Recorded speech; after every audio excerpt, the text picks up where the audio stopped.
Something wicked this way comes. Here we come, here we come. Something wicked this way comes. Tap your kids up with my kids tonight. For my 18th birthday, got 25 to life. Ain't gonna be no cellmates, bitch.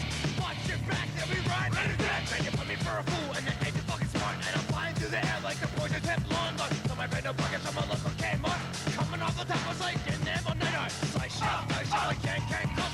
Scooping out your inlets and I'll hang them on some hooks. I wouldn't know we said I had a negative outlook. Been this fucked up since the first all I know. Pull backs on the prowl, I was swallowing something foul. We got more spots than ones either out. So we're going fucking crazy cause we got mad cow. And you know we're around when you're in the pack. I'll spin you around like a merry-go-round. I was moving so fast, your face against the ground. Now my head is tether, my soul's in mudbound. Chop, chop, chop, and you won't make a sound. So when your heart's in the crowd with the fucking drill. Something wicked this way comes. Here we come, here we come. Something wicked this way comes. So when your heart's in the crowd with the fucking drill. Something wicked this way comes. Here we come, here we come. Something wicked this way comes. So when your heart's in the crowd with the wicked drill. Something wicked this way comes. Here we come, here we come. Something wicked this way comes. So when your heart's in the crowd with the wicked drill. Something wicked this way comes. Here we come, here we come. Something wicked this way comes. When your heart's in the crowd with the wicked drill. Something wicked this way comes. Here we come, here we come. Something wicked this way comes. When your heart's in the crowd. Something wicked this way comes. Here we come, here we come.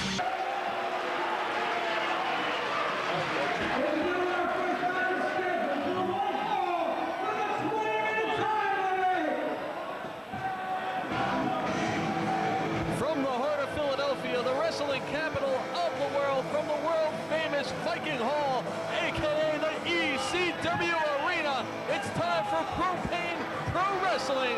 It's time for 3PW. I'm Jerry Strauss, alongside me, as always, Mike Winter, and we're about to see the debut of a sensational young talent all the way from Canada. Yeah, what a great way to start off such a huge show here tonight with a newcomer from Canada, like you said, Derek Wylde.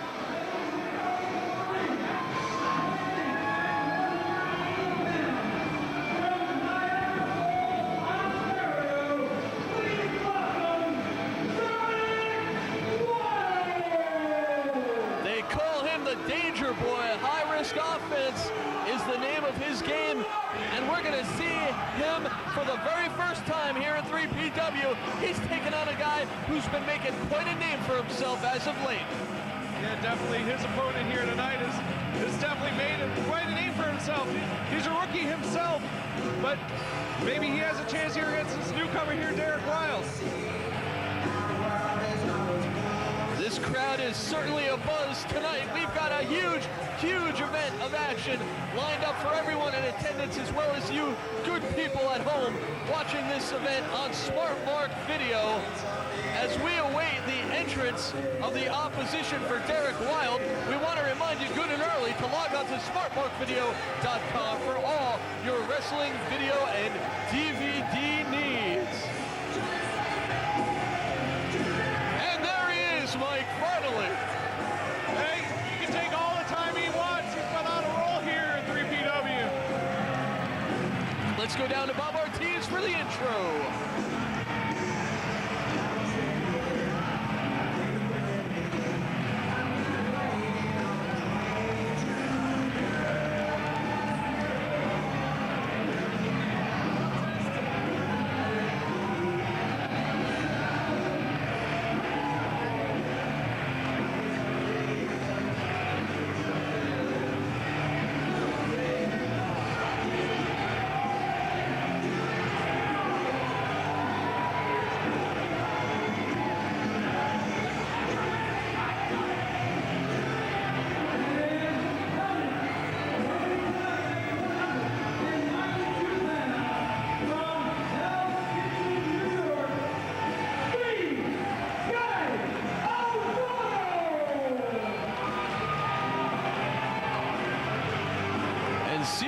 Doyle winning more and more fans each time out here in Propane Pro. Bob Ortiz couldn't even make the introduction. He had to wait for the audience to die down. No, definitely. We've seen only good things from CJ O'Doyle so far. And you know what? I've only heard good things about Derek Wylde. There's a single leg takedown from CJ O'Doyle. Let's see what Derek Wylde could bring to the table as he sinks in that side headlock as he regains his vertical footing. Wylde will be giving up a few inches of height here. And nice counter into a headlock of his own from CJ O'Doyle now. No real opportunity for either men to get moving, to use their speed, their quickness, or their potential high-flying ability. Another takedown by O'Doyle, and a nip-up from Wylde, a standoff, and these fans showing their respect and appreciation early.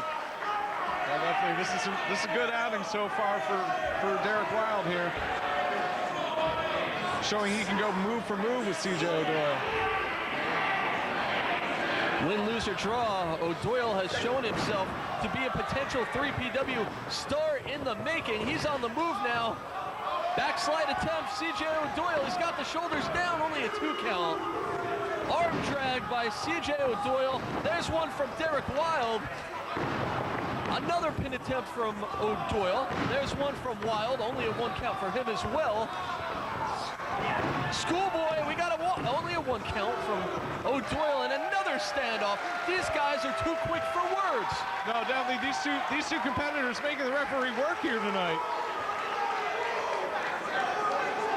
First time these two have ever set foot in a wrestling ring at the same time, but they seem to have each other very, very well scouted. This is a high-profile contest for both of them in front of the largest crowd, I believe, that we've ever had here in 3PW. These people are packed in like sardines.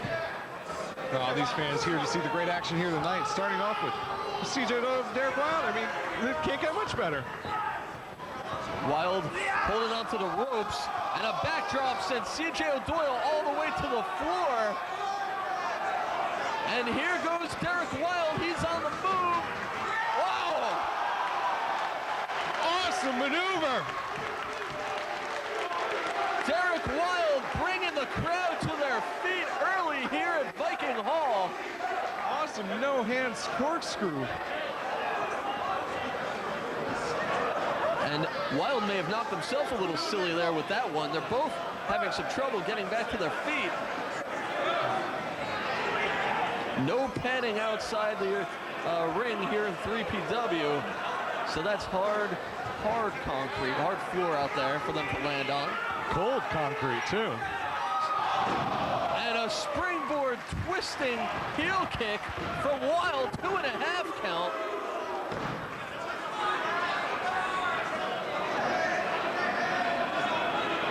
And Derek Wylde now continuing the attack with a knife edge. And O'Doyle returning, responding in kind. And a left hand, closed fist from Derek Wylde stops that assault. What does Derek Wylde have in store here? Leg lariat. One from the front this time. And another 2 count. What CJ O'Doyle lacks in experience, he certainly makes up for in heart and determination. We've seen him really show that in his performances here in 3PW. Big scoop slam from Wylde, and it is evident that he is trying to set up O'Doyle for something big here, up to the top, looking for the moonsault. O'Doyle gets his knees right into the abdomen of Wylde. Looks like Wylde is setting him up. Big running back elbow, and CJ O'Doyle is fired up.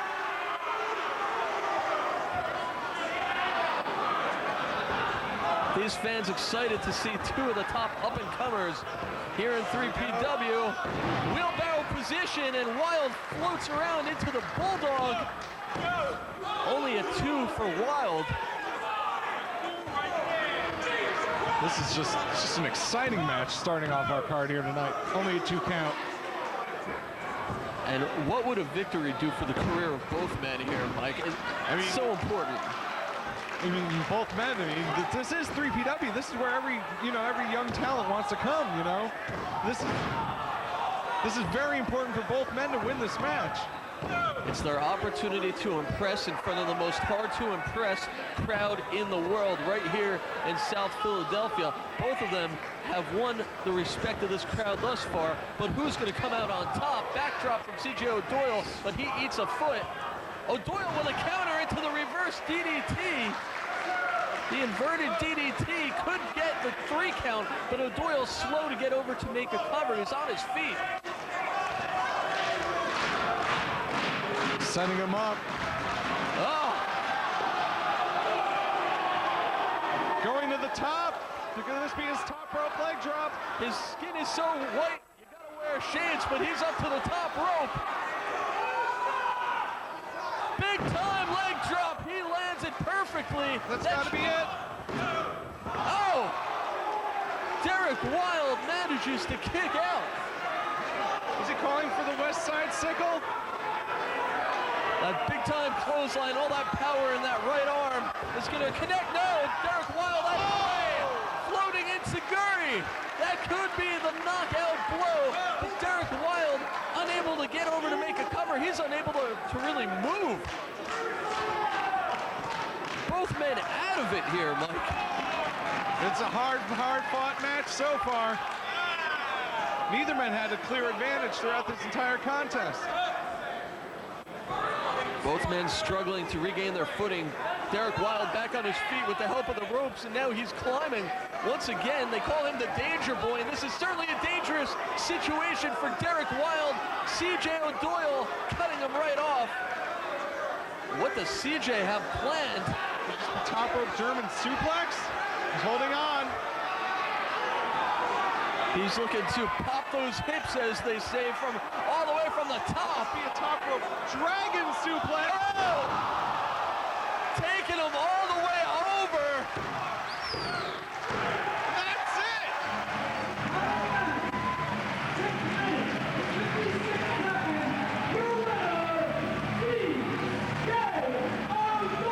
A competitive match all the way to the end, but Derek Wylde was absolutely folded in half with that move. Now that was, we just see something new from CJ O'Doyle. Every match, he's learning and learning, and that was just an awesome maneuver. I've never seen something like that before. Probably the play of the day, the play of the career, I should say, thus far in CJ O'Doyle. You're definitely going to see that on Best of CJ O'Doyle tapes in the near future, or the far future. But in any case, very impressive, and CJ O'Doyle picks himself up another big win here in Propane Pro Wrestling. But what about Derek Wylde? Derek Wylde has definitely made a name for himself. He had a hard-fought matchup. Could only take something like that top rope dragon suplex to win the match. Wylde soaking in the applause and respect of this crowd. Hopefully we'll see him again here in a 3PW ring, but your winner, CJ O'Doyle. We got lots more coming up on this memorable night.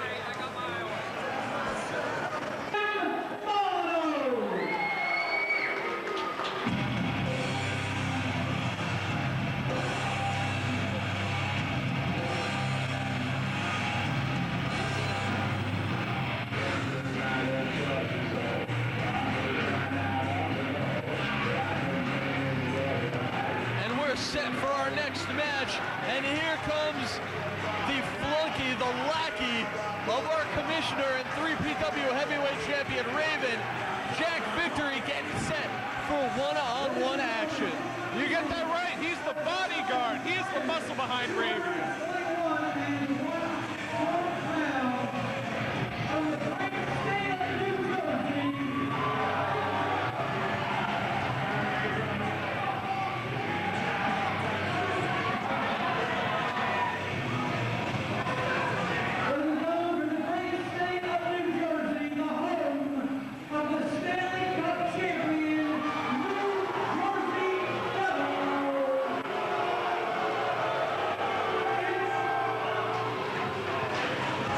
He's got more?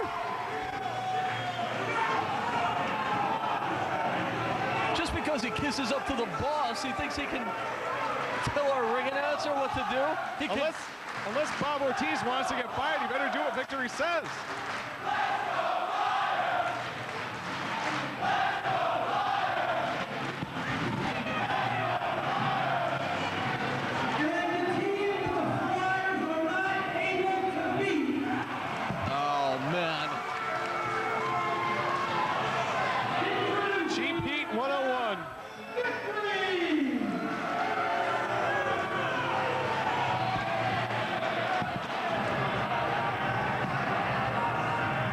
this should be an interesting contrast in styles as Jack Victory takes on an athlete who is totally different than himself.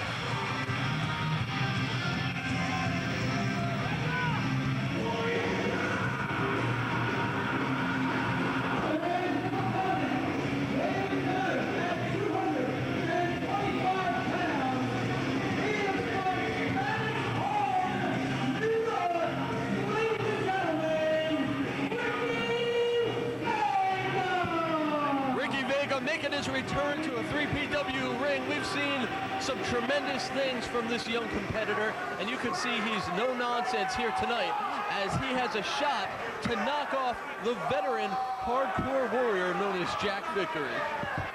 No, he's all business. Look at him. He's in the zone, as they would say.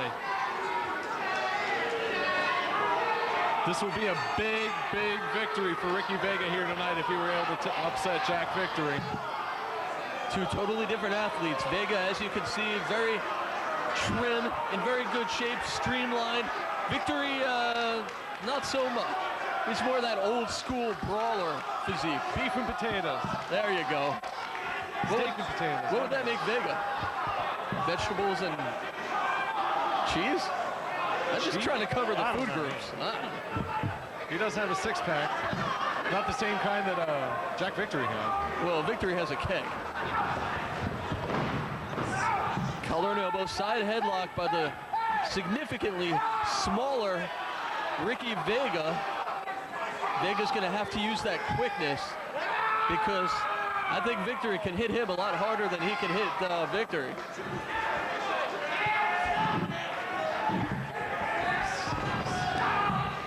Neither men go down.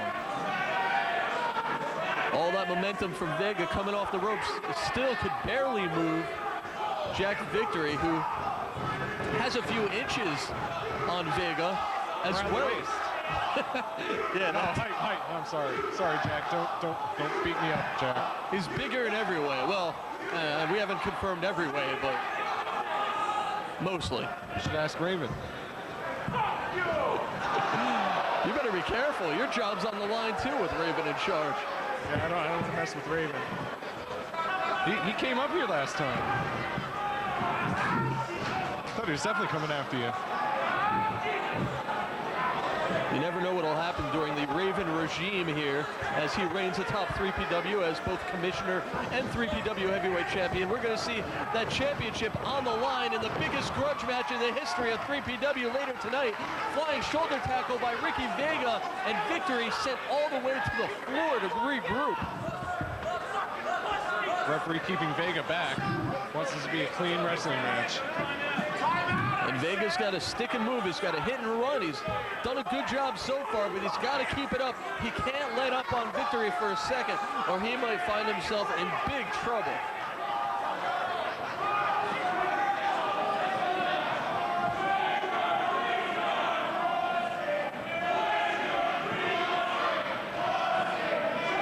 Victory, a cagey veteran. He knows all the dirty tricks in the book, and we've seen him in altercations with our referee, specifically with Jim Molyneux, who's presiding over this match. Big right hands by Jack Victory. Vega sent to the floor. Victory, one of the hardest hitters in wrestling. And Vega rammed into that steel. This is not where Ricky Vega wants to be if he hopes to have success in this contest. Reversal by Vega. Victory hitting the steel post. Oh, talk about hard hitting. Laying him in. Vega trying to beat Victory at his own game. Up to the top goes Ricky Vega. He's off the top. Drop kick finds the mark. And another collar and elbow. Victory right back up to his feet. And it's amazing, that barrel chest of Jack Victory, he can absorb blows like that and come right back, as we saw right there. Vega again on the outside. Victory has him where he wants him. This is definitely this is where Victory is more comfortable, out here on the concrete and the hardcore style. And Vega's head sent right into that steel chair. And I'm not sure if Vega has ever been in a battle like this against a guy who is such a veteran at this type of out of control outside the ring brawling, as Victory just drops Vega right over that top, over the guardrail, I should say, throat first. I'd say that Victory is one of the founding fathers of the hardcore style. Absolutely, certainly no stranger to the Philadelphia wrestling scene and these good fans here at 3PW. Victory tried to claim premature victory there. The referee letting him know, hey, the match is still going on. Vega now fighting his way back in the ring, and he drops Victory's throat right over that top rope. This could be the opening that he needs. Big right hands by Ricky Vega. He's got Jack Victory in that corner. Referee trying to force a break. He gets nailed in the face. Jim Molyneux out of commission for the moment. Big low blow from Victory. Got the old 7-10 split there. And he's got a chain, Mike. He had a chain wrapped around that hand. Aging veteran, he knows all the tricks. This got to be it. And Jack Victory steals one.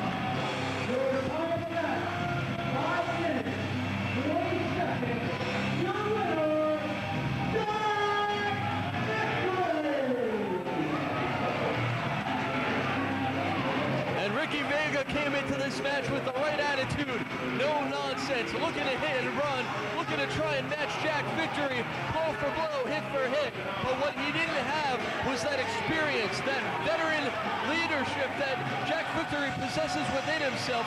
And Jack Victory just outsmarted him there. Yeah, Jack Victory had something that Ricky Vega did not have here tonight, and that just so happened to be a steel chain. We got lots more. Stick with us.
Gary Wolfe here tonight. Looks to be, he's on his own. Where's Vixen? I don't know where Vixen is, that tall Amazonian woman that he's had at ringside lately.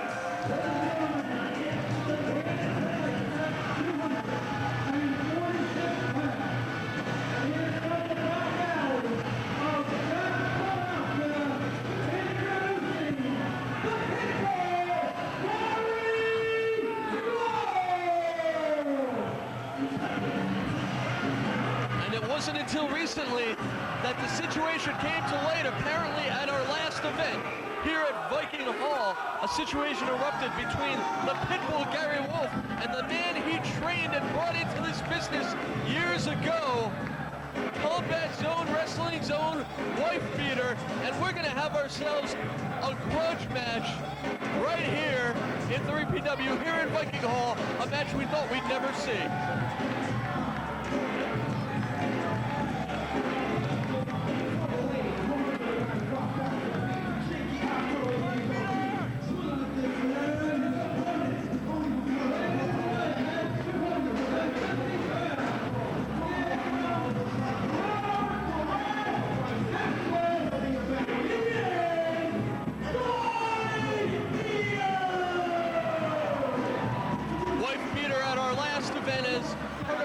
Interpromotional hardcore war between 3PW and CZW, and he's back. You can hear his fans very vocal out here, but this is something that goes beyond promotional lines. This is all about the former relationship between these two. As I said, it was the Pitbull who was instrumental in helping to train Wifebeater and bring him into this business. Well, this is also more than that. This is also about respect. Wifebeater feels that he has come along far enough in this business that Pitbull Gary Wolfe deserves his respect. And we're not sure exactly what happened between these two outside of our line of sight backstage at that aforementioned event, but we do know that the Pitbull has been absolutely crazed for a long time now here in 3PW. Ever since losing the 3PW Heavyweight Championship, he's been attacking anyone and everyone. He's just been absolutely lashing out, and I would imagine the Wifebeater was the latest victim of that. Yeah, the latest victim, but don't forget, he destroyed a legend in Jimmy Snuka last time. That he did. The path of rage of Pitbull continues. Some forearms to the face of Wifebeater, but he's not a student anymore. They're equals now. They are peers in this wrestling business, in the sport of wrestling here in Philadelphia, and Wifebeater is out to show that he's not going to back down even to the Pitbull. Side headlock applied by the Pitbull Gary Wolfe.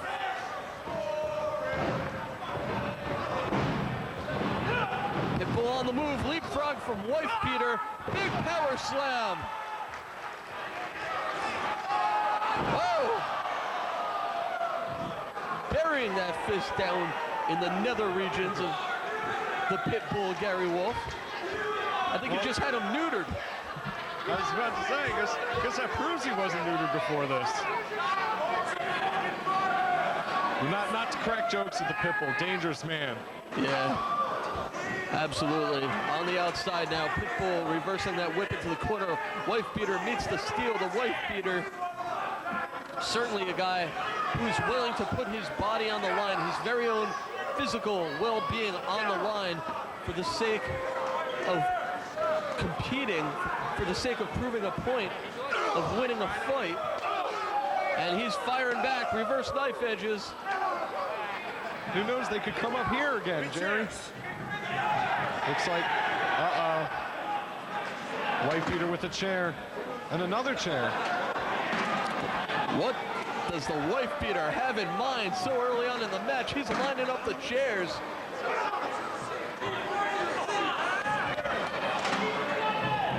Then those people paid good money for those seats.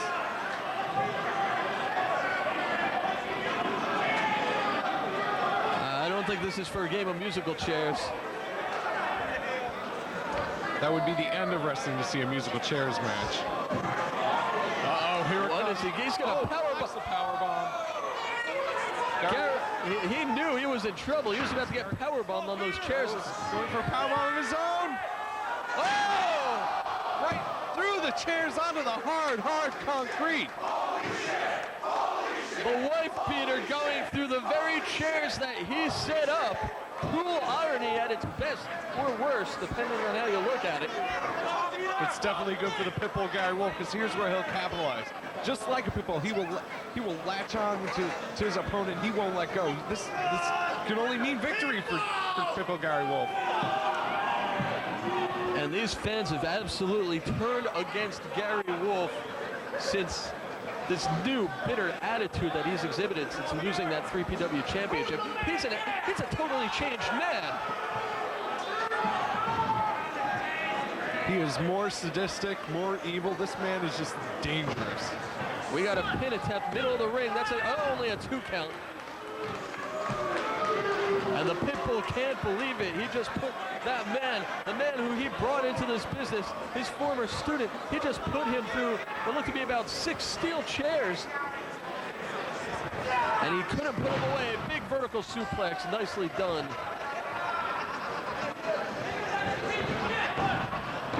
And another 2 count.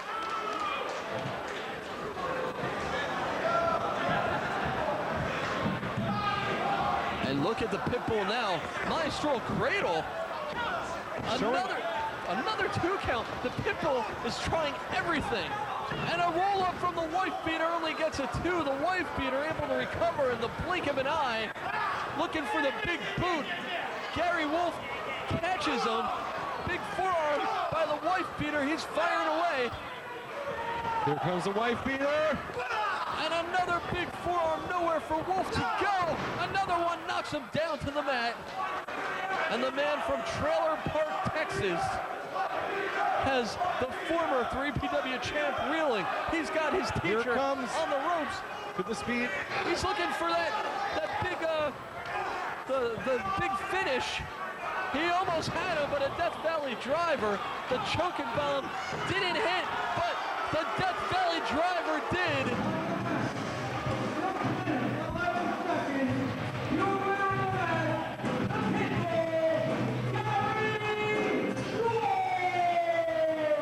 Wifebeater could not get that Trokenstein up. It could have gone either way in those last seconds, but the Pitbull able to counter. He apparently knew his student better than his student knew him. And the Pitbull showing why he is one of the dominant players here in 3PW, but this thing ain't over. Wifebeater not going quietly into that good night.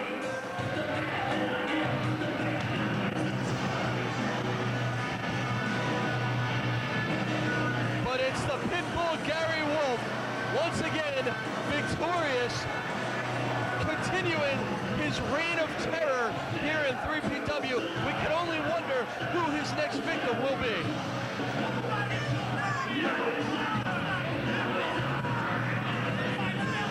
We got lots more action coming up.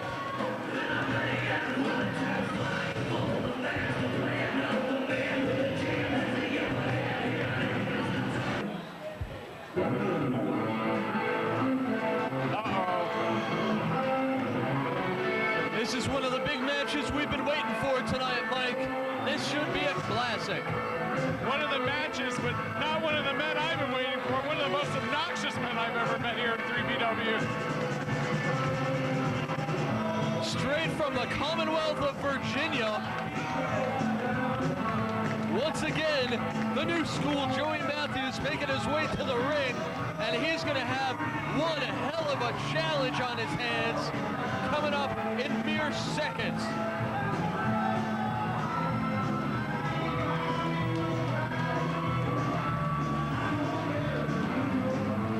And gee, Mike, I wonder if he's going to have something to say.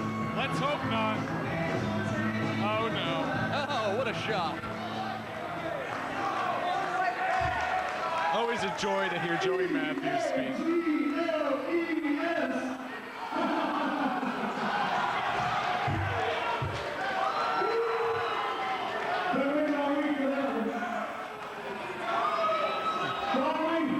Finally, after 8 years, people are starting to believe exactly what I've been telling them all along, that Joey Matthews is for real. Well, he has been telling us that all along. Got a point there. But he won't shut up about it. Keep on setting up the top indie names. I'll keep knocking them down. Last nothing happened to low key. And I want some more. He got one win over Low Key. Hottest talent on the Indies, Joey Matthews. For Joey Matthews.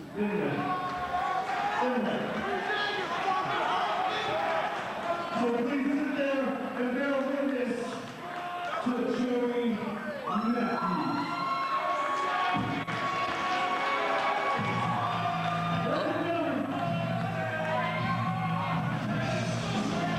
And here comes the opposition making his return to 3PW. A man who's better than good. A man who's better than great. This guy's simply phenomenal.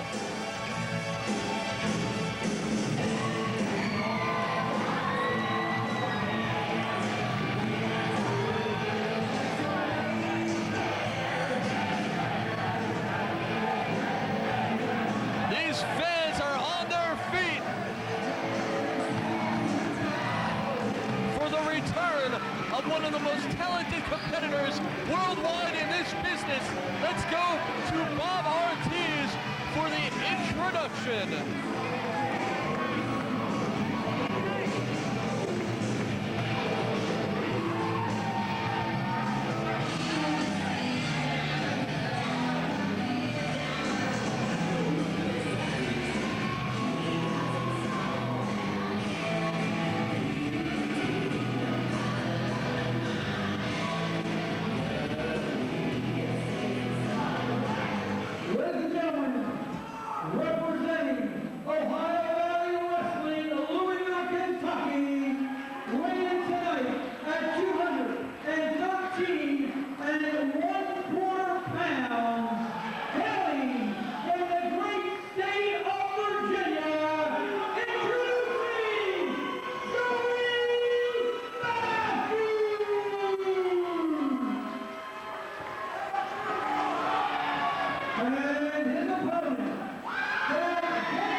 And Joey Matthews won't shut up these days about how he wants to be tested, how he wants to earn the respect of the wrestling world, how he's on the path to becoming known as one of the most talented wrestlers, if not the most, in the business right now. And here's a huge way for him to earn some of that respect if he can knock off AJ Styles. AJ Styles has won titles in many, many different promotions. This man is, well, like you said, phenomenal. Like he says, phenomenal.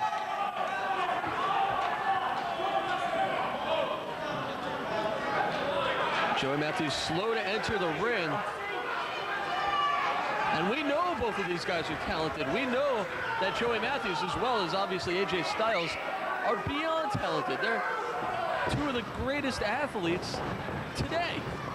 Oh, Joey Matthews is a good talent. He just needs to learn when to, shut up.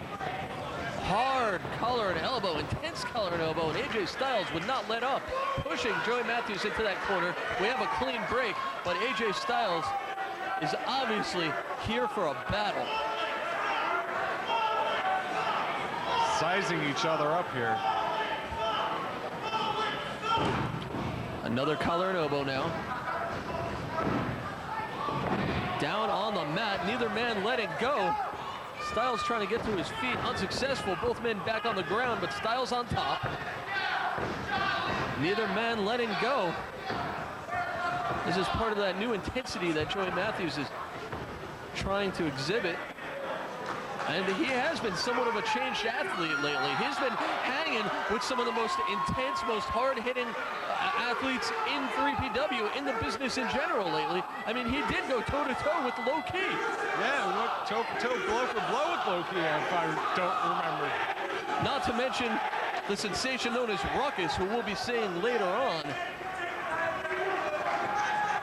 And AJ just spitting in the face of Joey Matthews. That is not the respect that Matthews was looking for, quite the opposite. I think he hurt Joey's feelings. Oh, poor guy.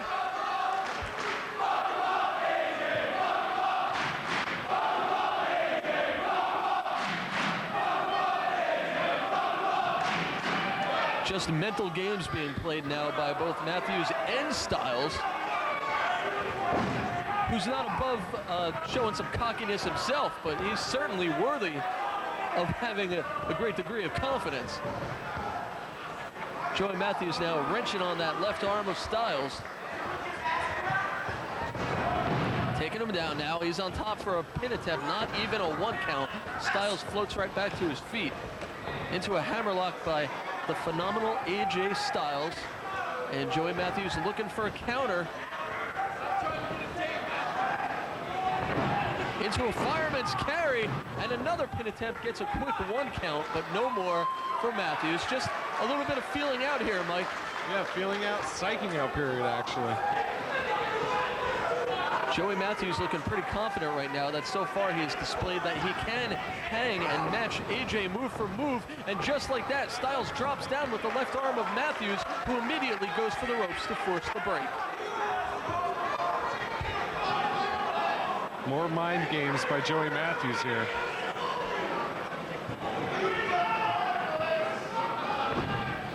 And another collar and elbow side headlock by AJ Styles now, keeping him center ring. Both men very quick, but neither of them really opted to use that aspect of their offense right now, trying to keep things very slow and methodical as they continue to feel each other out. Side headlock takedown by Styles, and he is really tightening that thing in, not giving Matthews any room to move. Matthews swinging his way back to his feet, though. Styles holding on. Matthews tried to free himself, but Styles does not want to let go of that headlock just yet. To the ropes. Matthews freeing himself, but a hard shoulder tackle, and Styles going for the pin. Another side headlock takedown, and Joey Matthews is once again on the mat. He better watch his shoulders. Looking for the ropes there.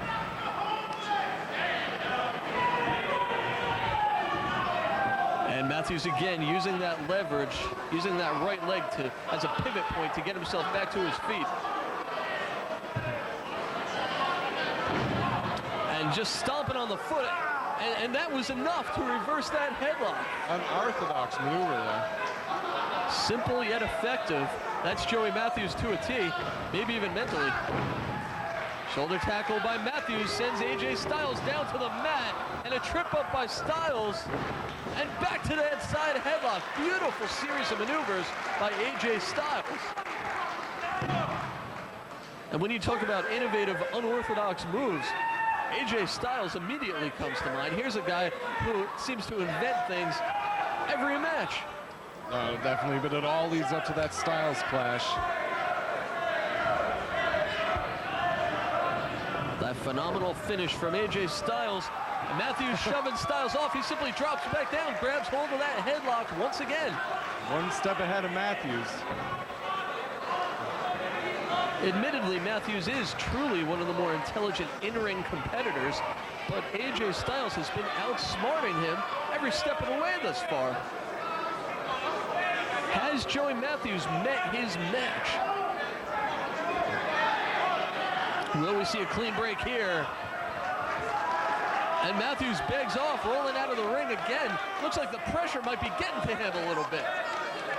Just taking a breather, getting some air. You know, Matthews runs his mouth. He talks, and talks. He's beating this person. He's beating that person. He should be considered this. He should be respected. It all comes down to this. This is his one opportunity. This is his big chance to make a statement, to prove a point. Can he step up to the challenge in the face of that pressure? This is the brass ring for Joey Matthews to grab.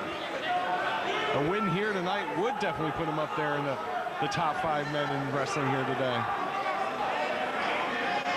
And on the flip side, a loss here to AJ Styles will set Joey Matthews back a long way in getting the respect of the wrestling world as one of the top guys, especially here in 3PW. Boot to the midsection, test of strength, cheap shot by Joey Matthews. That's certainly one of the oldest tricks in the book. There's that in-ring presence, that intelligence of Joey Matthews. Styles getting to his feet again, booted right down.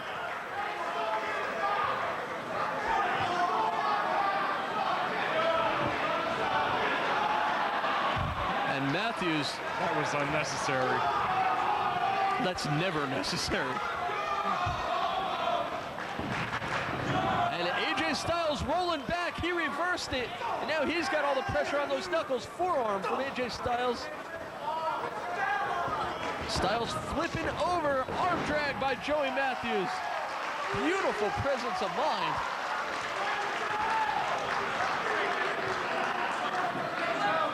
These guys obviously scouted each other for a long time leading up to this match. They know each other's tendencies, as you can see from the countering of each and every move that they try and throw at the other. And AJ Styles back on top with that arm wringer. Standing arm wringer.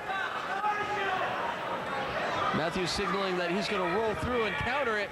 He's kipping up, and Styles drops down with that side headlock.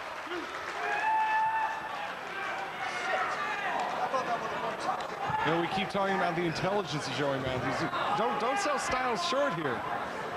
Oh, absolutely not. He is definitely a ring general for the amount of time that he's been in this business. Don't forget, he's still very young.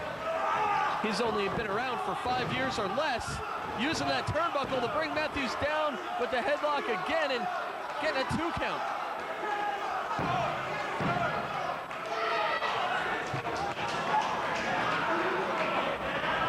Both men very intelligent, both men very creative. AJ Styles able to use his body in ways that most guys never really even thought of. He's just such an amazing athlete that he can bend his body in ways that have never been seen before. Nice drop kick. It hits the sternum and shoulder area, not where he wanted to pinpoint that one, but it did the job, sending Matthews out to the outer area. AJ Styles on the move now. He's up. No hands.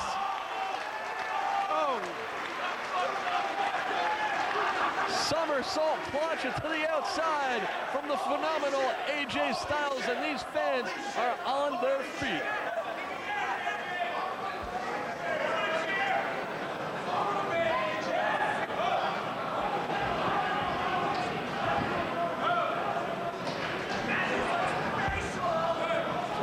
AJ has shown through his career to be somewhat of a daredevil, willing to put his body on the line for a high-risk move like what we just saw. Just signaling for the Styles clash here. That should do it. Oh, no. Trip up by Joey Matthews. He felt it coming and countered out of it. Nip up Rana from out of nowhere. And a power slam. That could do it. But the two and no.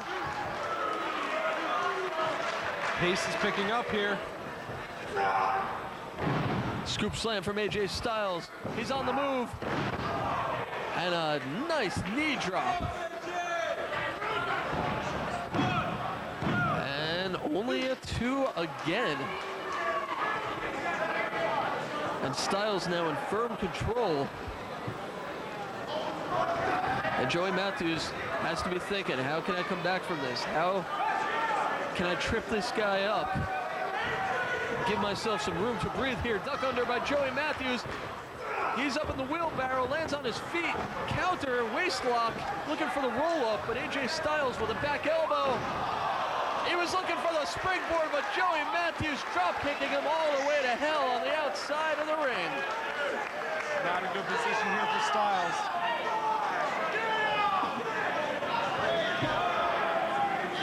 Styles took one hell of a fall there. He had no defense for that. He didn't see that one coming, and that was Joey Matthews with that creative offense, thinking 1, 2, 3 steps ahead, and oh, nothing creative about that. And this is 3PW. This is Pro Pain Pro. If you can't deal with a little chair to the head once in a while, then you shouldn't be here. But AJ Styles back to his feet.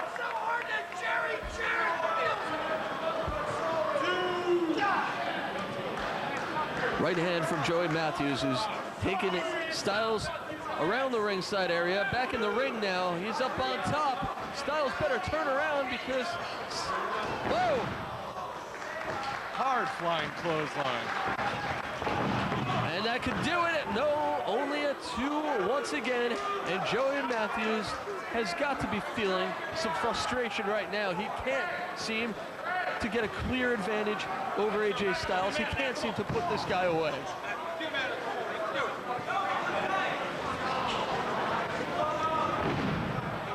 Matthews back to that methodical offense now, winding up with the fist drop. No hook of the leg, and that's obviously not going to get the pin. Styles able to kick out, but this is all wearing him down. And this could be part of Joey Matthews' predetermined strategy. Yeah, slowing down the pace, getting Styles off his guard. Styles catching Matthews off his guard. Matthews cutting him right off, sent off the opposite side. Look at Styles rolling right through, and Matthews catching him with the backdrop. Just hoisting him up and over, looking for the pin, covering his whole body there. That was an interesting way to try and keep a man down. Raking the eyes and facial area, and another big knee drop from Joey Matthews. And again, AJ Styles, that heart, that determination as he finds a way to kick out, but Styles is in serious trouble.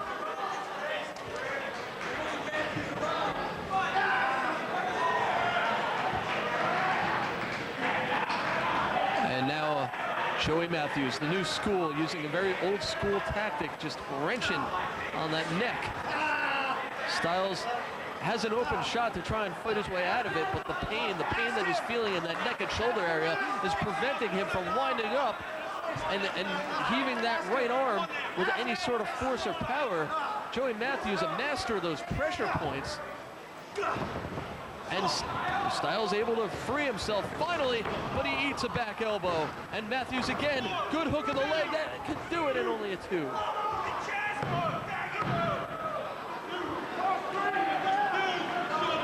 Both men taking it to school.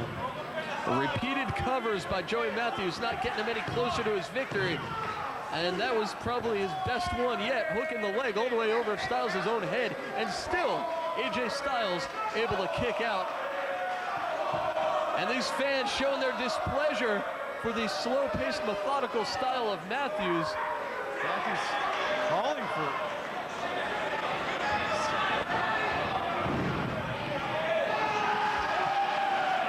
another headlock. He was calling for another headlock. Yet another swerve to these great 3PW fans from Joey Matthews. And these fans, they just enjoy hating him, Mike. He's just such a hateful guy that it's almost fun to show up and show him how much they think he's an ass. The man you love to hate, Joey Matthews. But you got to give it to him. He definitely has a plan here tonight.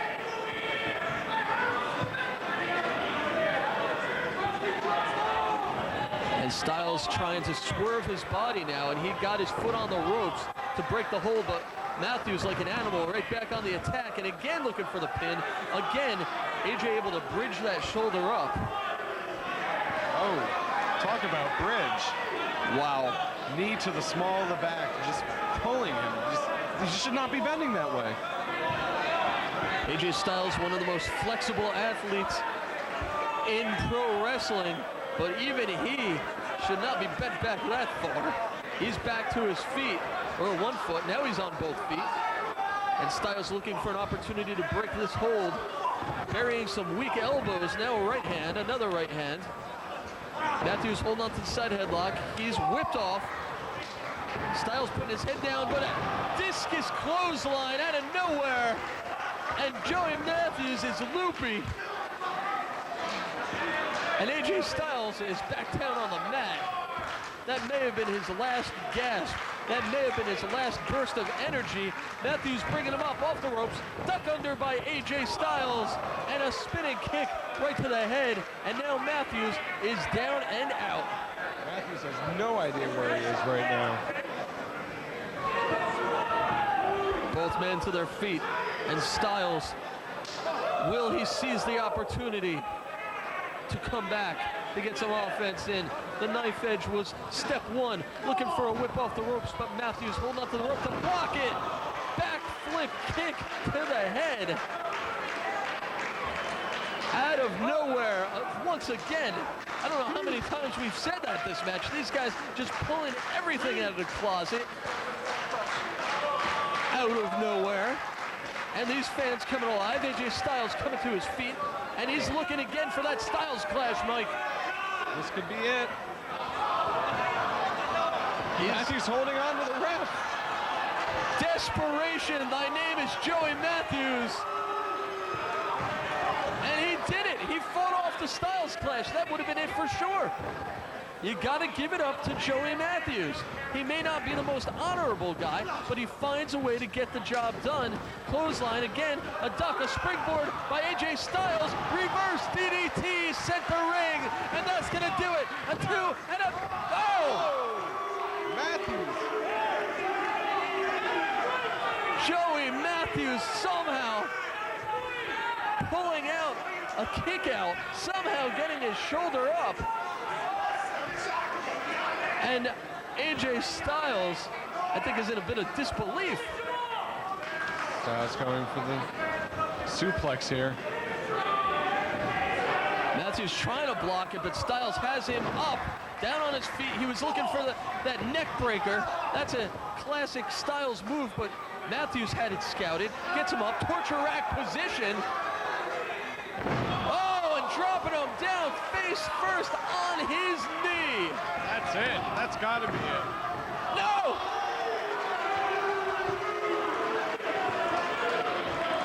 I agreed with you, Mike. I thought for sure that was it. Styles' face went right into that hard knee of Matthews, something we never saw from him before. That is more impact as if he were to throw him to the mat. That's a shorter drop to his knee, and it's a harder surface. Matthews with a charging shoulder to the midsection, following up a few others in that corner, working on the abdomen area, trying to break down Styles. Styles up and over, twisting through, looking for a sunset flip. Holding on to the ropes. Oh! Shades reminds of how he defeated Low-Key not long ago here in 3PW. The cheap tactics not working for him this time, but that big clothesline may be the beginning of the end for AJ Styles, and that's number 2. Styles back up. Styles sent off the ropes, looking for another clothesline. Styles reversing into a crucifix and a roll through. Oh, it's got him up. Matthews on the ropes. He's looking for that Styles clash and a roll through again. And Matthews pulls out the victory. Holy crap.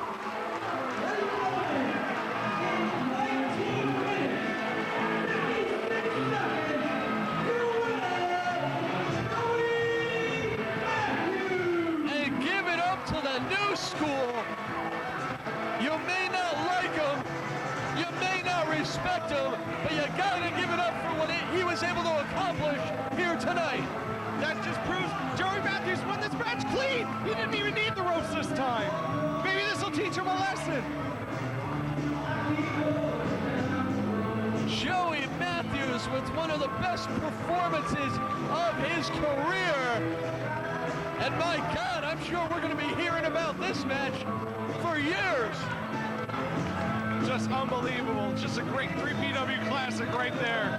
Certainly one of the top contests that we've seen. This is a match that 3PW fans will be talking about for a long time to come. What a performance by both men. Joey Matthews putting down the phenomenal AJ Styles, and we got so much more coming up.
Set for a huge rematch between two of the biggest competitors. Actually, scratch that. The two biggest competitors here in 3PW. All I can say is I've been waiting. This is one of the matches I personally have been waiting for. This is one of the deepest grudges here in 3PW.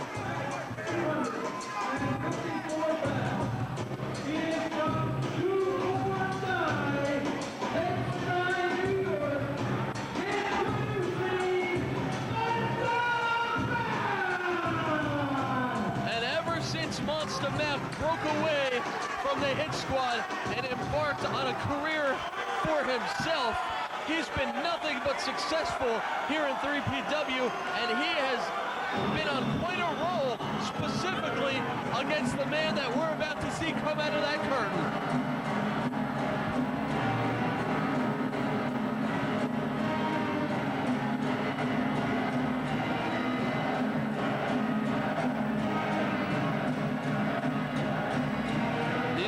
Are on their feet for that familiar tune.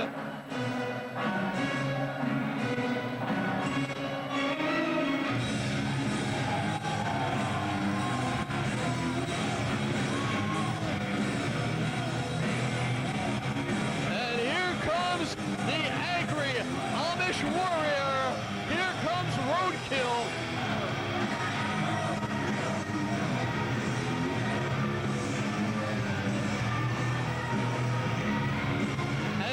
Roadkill is a man who is hell-bent on revenge against Monsta Mack. So Monsta Mack has done everything in his power to just take it to Roadkill. He's chains everything he can get his hands on to be Roadkill. This is just about revenge. whether it's tag team action, whether it's singles action, ever since Monsta Mack has embarked on his solo career, he's found a way to defeat Roadkill. And Roadkill wanted this return bout. He wanted another crack at Monsta Mack. No other partners. He wanted a one-on-one shot to exact his revenge.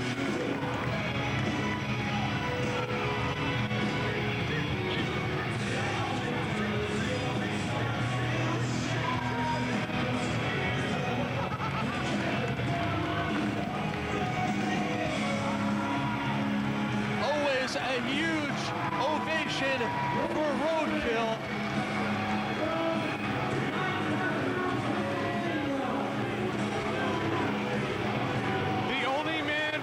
His sexual deviancy. Is this like his campaign for presidency? Oh, Schwarzenegger can be a governor. It worked for Clinton. 320 pounds. Only it was cows, but it was after he was president. That's enough political commentary for tonight. Let's get to the matches. And we're getting to this match. Monsta Mack from behind before the bell. That was a beer. I guess that was a beer that Monsta Mack grabbed from the crowd right to the back of the head of Roadkill. Shut the fuck up! And here comes Monsta Mack, but he's met with a back elbow from Roadkill. Head to the turnbuckle, and Roadkill climbing to the second turnbuckle. And he is taking it to Monsta Mack.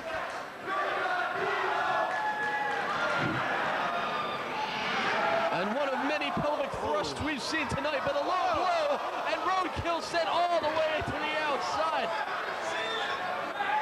It's like a 25-foot drop.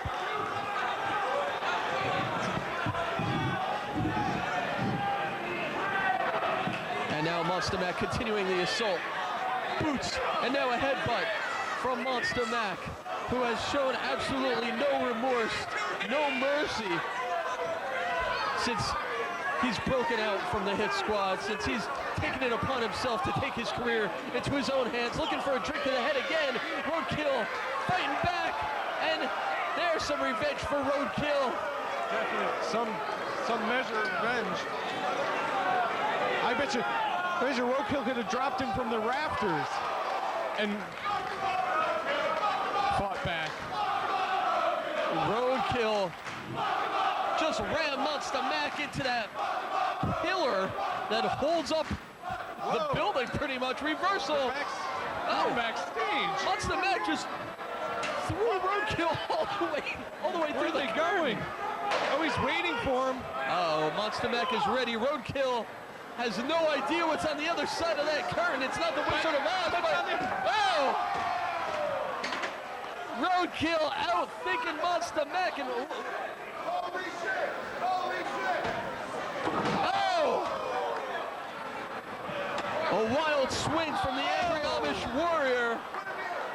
Got him dead on the head with that one. And Monsta Mack from Brooklyn, from Bed-Stuy, do or die, but Monsta Mack, welcome to Philadelphia. Man! Those things are made to hold cars back.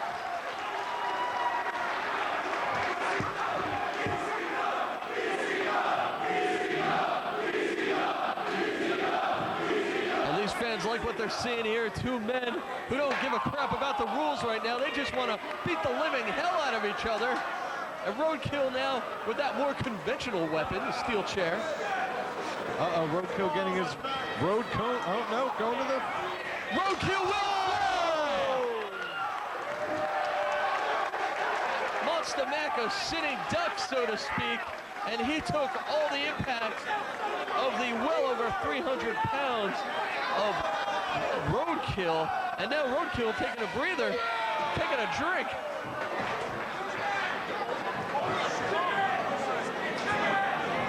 And now Roadkill laying in wait, taking another drink, and spitting right in the face.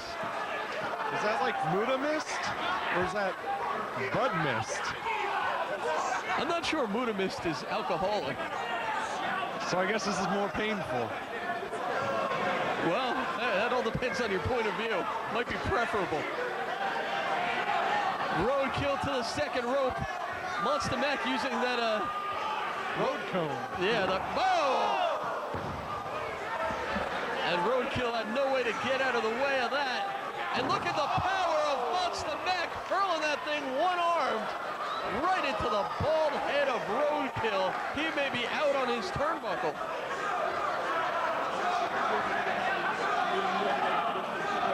Monsta Mack now up on the second rope. He could be looking for a superplex.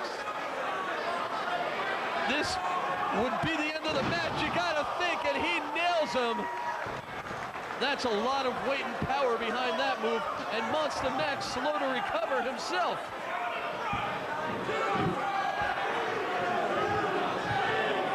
My God, I can't believe the ring is still up. These guys just absolutely drilling each other through the mat, drilling each other with that, what do you call it, a construction cone, a road cone? Road cone from Roadkill. Monsta Mack back on his feet. You could call this a King of the Road match. And again with that road cone on Roadkill. Monsta Mack, What's Monsta Mack? he's got something in mind. And yet we've seen this before from the big man. If he's gonna do what I think he's gonna do, this could be the end of Roadkill as we know it. He could certainly resemble Roadkill for real. Oh! That's the Machinator from all the way across the ring.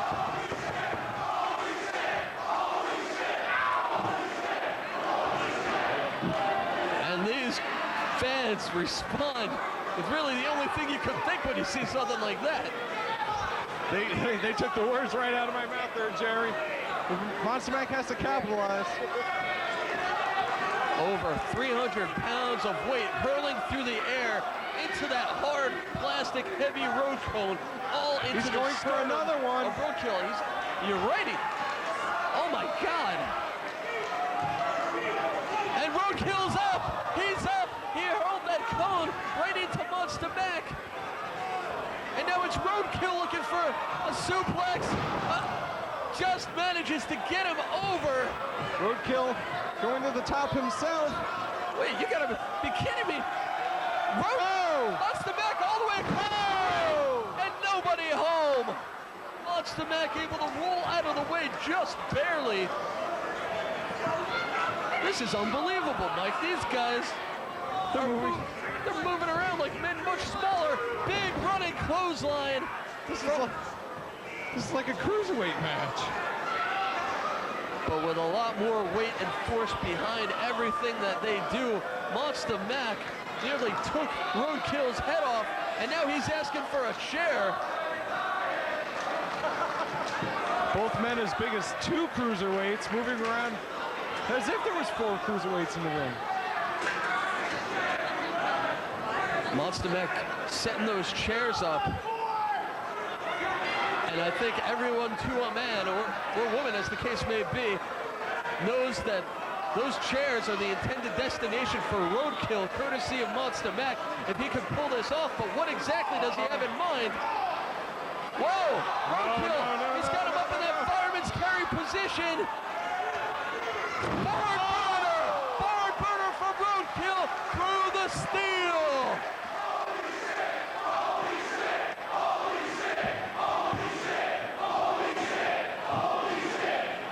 There's not much we can say to add to what we just saw.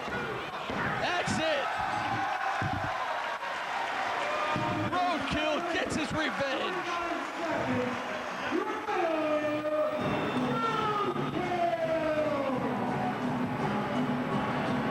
After all of the frustration, after all of the fluky wins, after all of the cheap shots, the cheating, from Monsta Mack, finally Roadkill able to pull out a victory, but it sure as hell didn't come easy.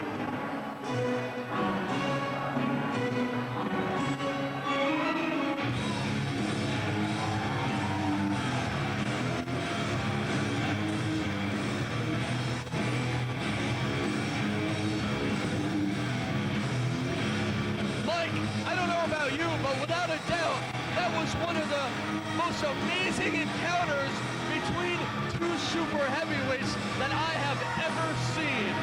Just intense, hard hitting with high flying. This is insane. Only in 3PW. You're damn right. Propane, that's the name of the game. That was certainly the name of the game here in this match, but it's Roadkill standing tall, soaking in the respect, the cheers, the applause from this crowd who are happy to see the big man back on the winning track.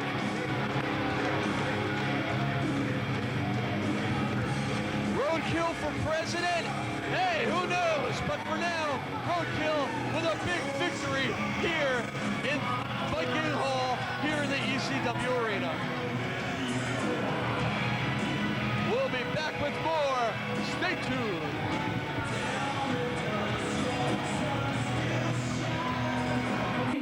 Once again, Mr. John Finnegan.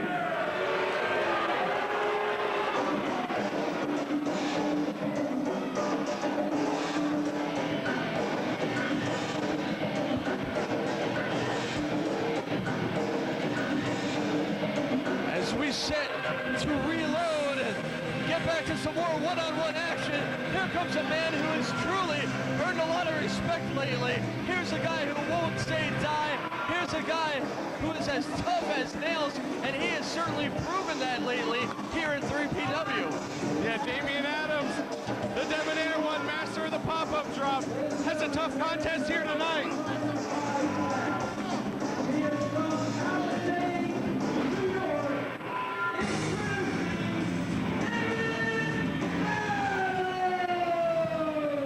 Damian Adams not long ago having a series of matches with the former 3PW champ, the Pitbull Gary Wolfe, actually getting a win over the former champ, but more importantly, stepping up, standing up to the intimidation of Gary Wolfe every step of the way. And this, a totally different challenge for Damian Adams. Damian Adams is going to have to move pretty quick to keep step with Ruckus.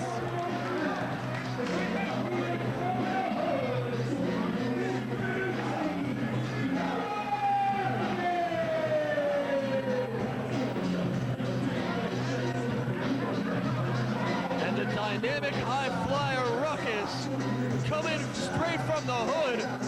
I don't know which hood. I guess he sort of represents every hood. Hey, every hood is his home.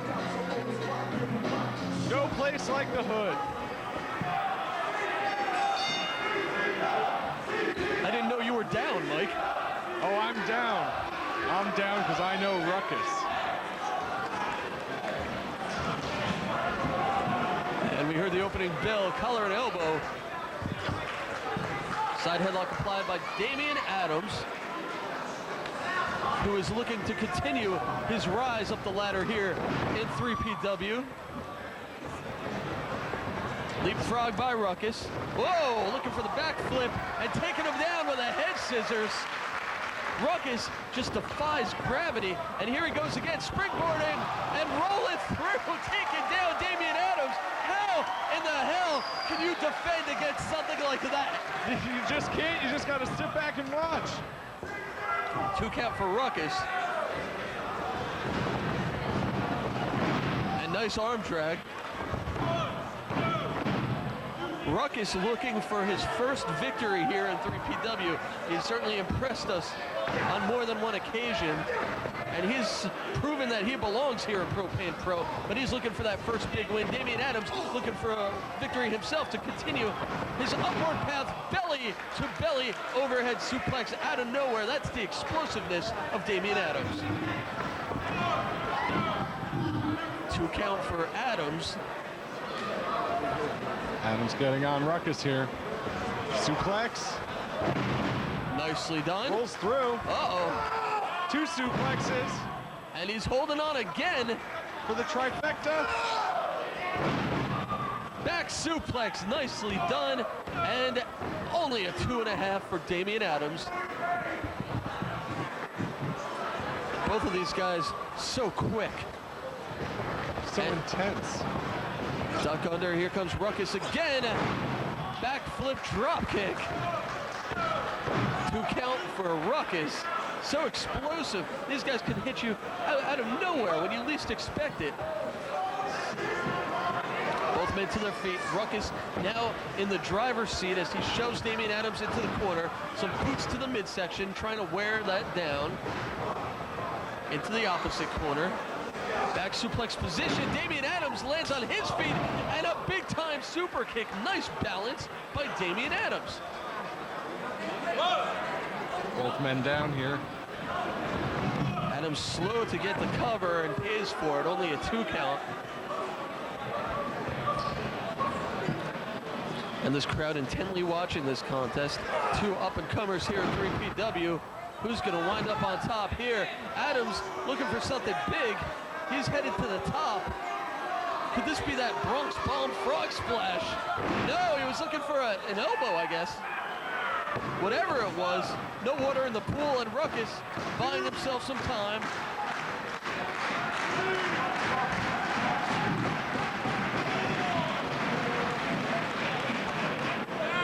Got him beat the count here. The ref's at 5.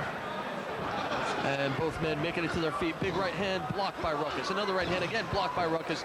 Rights of his own. And Ruckus now taking Damian out. Double over. Whoa. Yeah, counter after counter into a spinning tornado forearm. Not a knockout blow for Ruckus. Adams able to kick out. And now here comes Ruckus. This could be that razzle-dazzle double backflip handspring. On the move. Oh! And Adams is done for. That's gotta go. I can't believe it. Wow. Ruckus bringing his game, bringing the fight like we've never seen before here in 3PW. Ruckus going to the top. Ruckus looking to take it to the air once again. He lives or dies by maneuvers like that, and he paid for it there. Adams able to get that top rope and bring Ruckus down to earth somewhat. Damian Adams. Hurricane Rana from the top rope. Picture perfect execution. If he can make that cover, he's got it. He's on top, and no. Both men very athletic. Very quick. Who's going to get the upper hand? Very resilient. Suplex attempt blocked by Ruckus. Now Adams blocking an attempt from Ruckus. He's to the midsection. Ruckus has Damian Adams up. No, reversed into an inside cradle. Reverse. Rolling around. These guys rolling around. Who's going to land on the mat? Adams is down, and Ruckus gets the 3 count.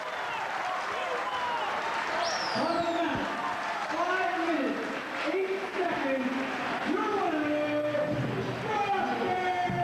And Ruckus pulls out his first big-time victory here in 3PW.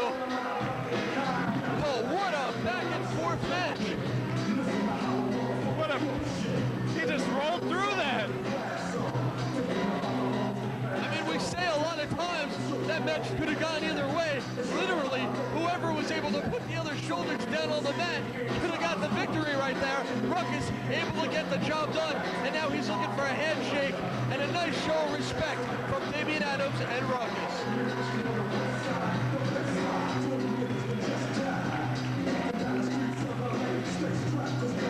Damian Adams obviously disappointed after a tremendous effort going down in that narrow defeat, but Ruckus is your winner. Soak it in the moment here at Viking Hall.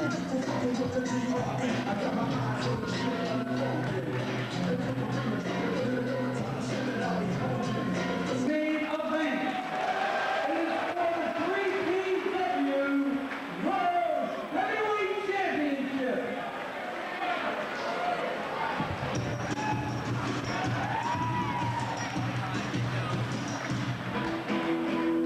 As Bob Ortiz said, the first half of our main event, of our double main event, coming up. And talk about a match that has been a long time coming. This is an inevitable battle that we knew that we were going to see here in Viking Hall sooner or later. And here comes the man with all the power, all the stroke in 3PW. He's the commissioner, and he's also the 3PW heavyweight champion, along with his lackey, Jack Victory, who we saw earlier on tonight. There's the man, there is Raven, and what a hell of a battle we're about to see. This is going to be a very intense battle. Raven has put Sandman through living hell. He's taken everything away from this guy. Victory, winning tonight at 251 pounds. From the Valley, introducing the current 3PW World Heavyweight Champion, ladies and gentlemen, Vega! And you hit the nail right on the head, Mike. Raven has been doing his damnedest to make the Sandman's life a living hell. I mean, for years, who could forget it? Raven infiltrating and trying to steal away the Sandman's family. We saw that drama unfold right here in this building. More importantly, just recently he took away his beer, his cigarettes, even his entrance. It's all mind games from the master of mind games in Raven. And finally, the Sandman is going to have a chance for revenge. He's going to have a chance to not only right all the wrongs of the past months and the past years, he's going to have a chance to once again reign supreme here in Philadelphia. And here comes the challenger.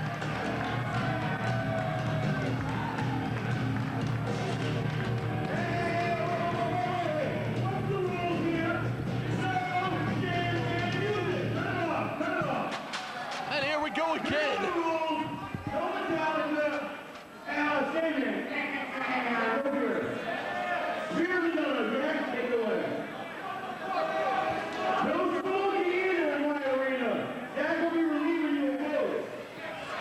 Oh, and Sandman showed him what he thinks.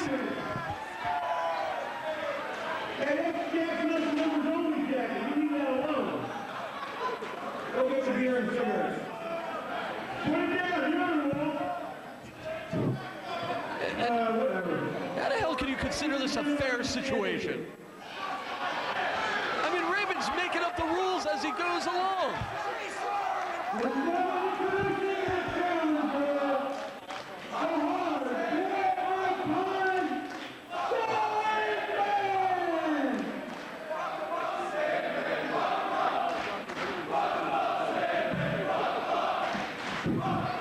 Longtime fans of Philadelphia wrestling, of Raven, of the Sandman.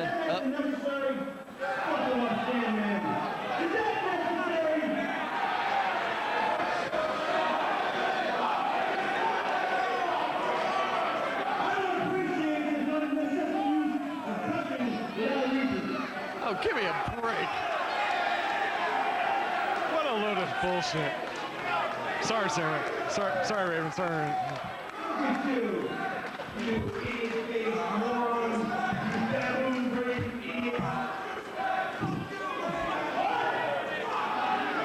Well, he is keeping it clean. Well, there goes that. Well, he is keeping it clean.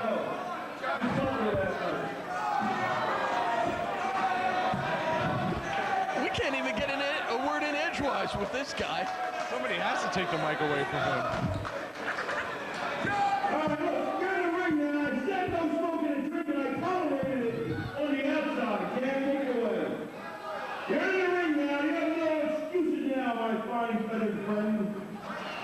Fine feather. There's no smoking or drinking, Jack. Good. Attaboy, you got that? Oh, watch out, Sandman, and here comes Raven. Finally, we get the bell and the match is on. Raven, right hands to Sandman. These guys, no strangers to each other in the ring, in this building, outside of this building, in this city, in this state, outside of this state, and all over the world.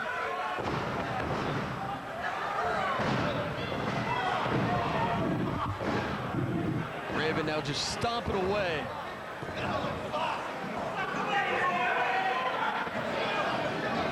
Raven now throwing Sandman to the outside.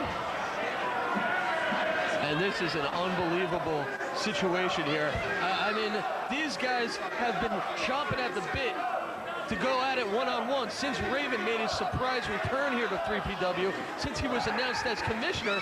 But at the same time, Raven did what he could to put off this clash, instead opting to play the mind games with Sandman. This has been a long time coming. Hopefully Sandman can get some measure of revenge. And let's not forget, it's not just about the emotion, it's not just about the hatred they feel for each other. This is for the 3PW Heavyweight Championship, the biggest battle in the world, the biggest prize in Philadelphia, I should say.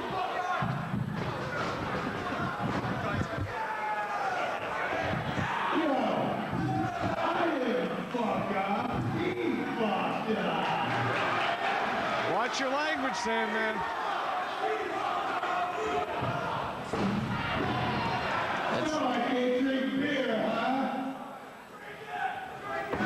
Oh! More of that Bud mist. Alright, if I can't drink it, I think I can spit it very well.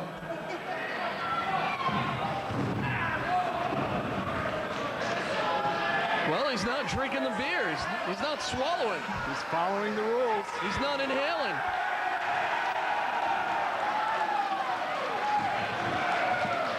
And the fans coming alive. This is the Sandman that they know and love. The drinking, smoking Sandman. Big back elbow sends the champion down to the mat.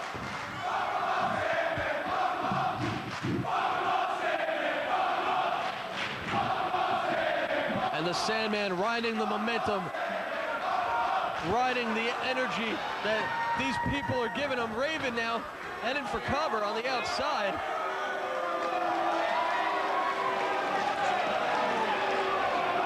And Raven has not won himself any friends or fans since becoming the most self-serving man in charge ever here in 3PW. Well, he does have Jack Victory.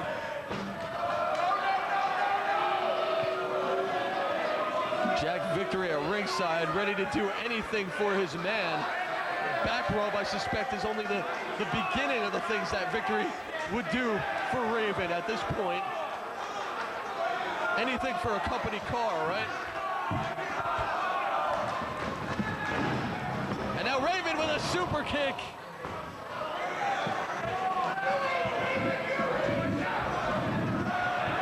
And Sandman knocked for a loop. And Raven looking for it again. Two super kicks. Going for the cover. No, that's not it. You're not going to put a guy like the Sandman down that easily. He's taken some of the worst beatings ever that we've seen here in the ECW arena here in Viking Hall. And he's come back for more. I suppose he's going to have to use every single table, ladder, and chair he can get his hands on. Raven planting that chair mid-ring, and this could be some vintage Raven offense here. Looking for that drop toe hold, and he hits it. Sandman's forehead hitting the steel.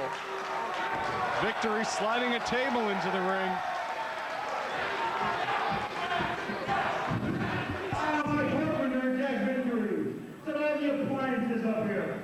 I don't need a toaster. What? Now this is just humiliating. Mr. Sand,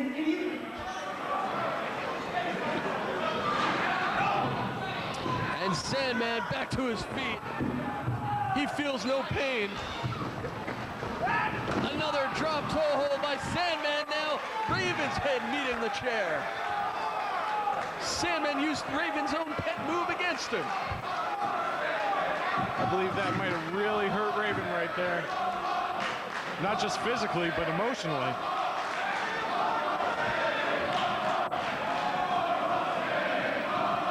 You talk about emotions, the emotions running so high here, not only with the Sandman, not only with Raven, but with all these people. This could be the ultimate battle of one of the longest running, one of the most intense rivalries that we have ever seen here in Philadelphia, in wrestling in general, quite frankly. And now Sandman to the outside.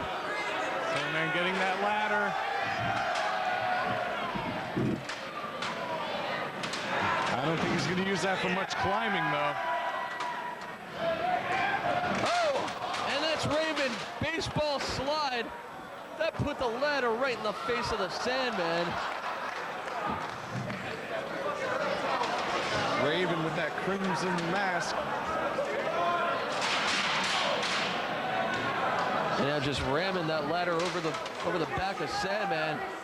And we knew there'd be no boundaries. We knew these guys would not be able to operate within typical wrestling rules, because this isn't just a match, this is a fight. Not only for a win, not only for the championship, but this is really a fight to take the other guy out for good.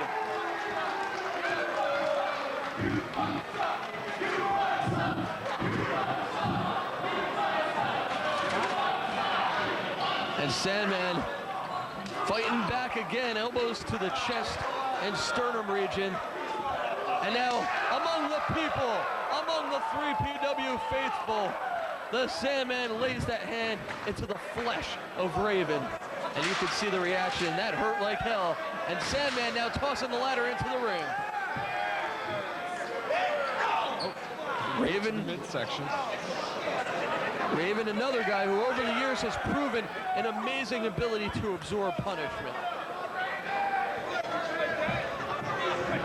Raven getting his own chair here. Just sizing up this. Oh! Blocked it. Sandman trying to kick it away. Almost taking out the first row.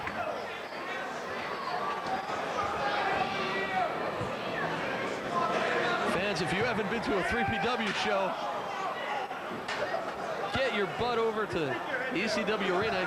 Get your ass to Philly, because we like to involve you all in the action, as Sandman involving his back elbow once again in the action to the side of the head of Raven. What's Raven doing? Left hand. Raven trying to get some distance. Sandman catching up with him back into the ring. Incredibly, this battle goes. You would have never thought. And Sandman standing tall in the middle of the ring, and he's not thinking about getting the victory. He's not thinking about that championship, but he's got to focus. He's got to realize that the richest prize in 3PW is on the line. He has the chance of a lifetime if he can defeat Raven.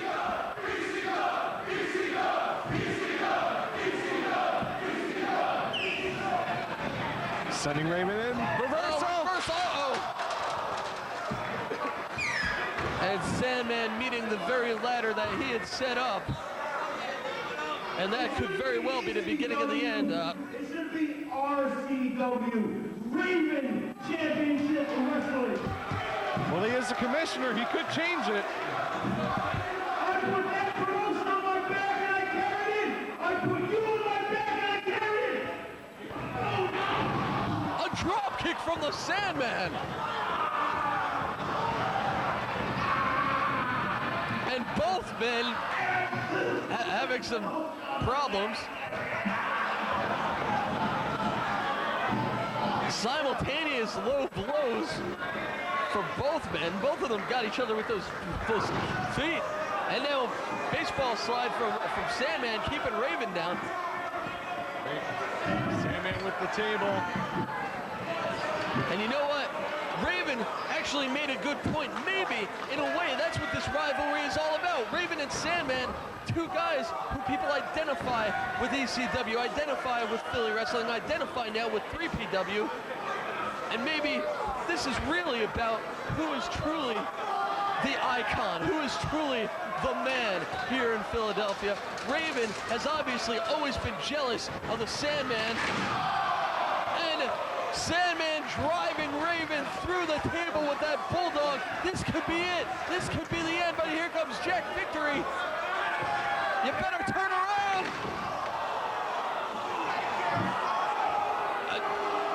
What the hell? Gore! Right through the table.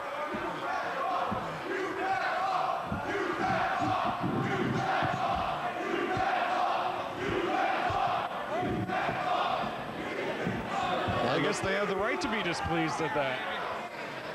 Well, I mean, they're making reference to the weight of victory, but all that weight, every single pound, translated into the force that put the Sandman through that hard table.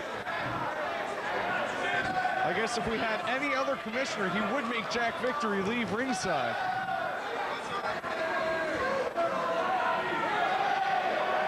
Raven struggling to get to his feet, as is the Sandman. These guys standing, or I should say kneeling toe-to-toe now.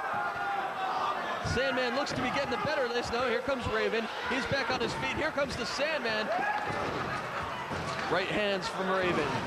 Back elbow from Sandman.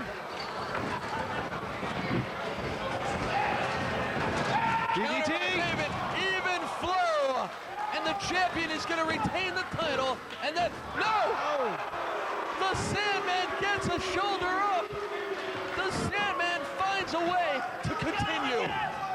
And Raven can't believe it. There's another kick out from the challenger. Not even the even flow DDT can keep him down. This is for all the marbles here. This is for cigarettes back.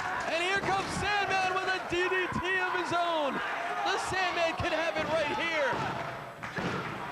And Jack Victory pulling Jim Molyneux out of the ring. That could have been it. That could have been the end of the match. We could have had a new champ. Victory stealing a victory away from Sandman here. Sandman setting up the ladder, setting up a table. This doesn't look good, Jerry. Only a guy as demented as the Sandman, or a guy as demented as Raven, could thrive, let alone survive in an environment like this. Look at the furniture in the ring. Raven is prone on that table. The Sandman could be just a few seconds away from winning the 3PW title. Nobody home! Raven falls on top of him. Oh no!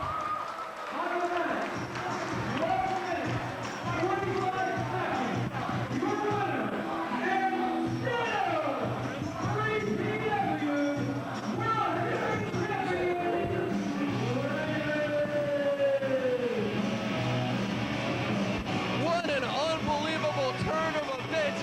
Jack Victory may have cost the Sandman his shot at the 3PW Championship. Raven just lucked into the victory that time. Sandman had this match won.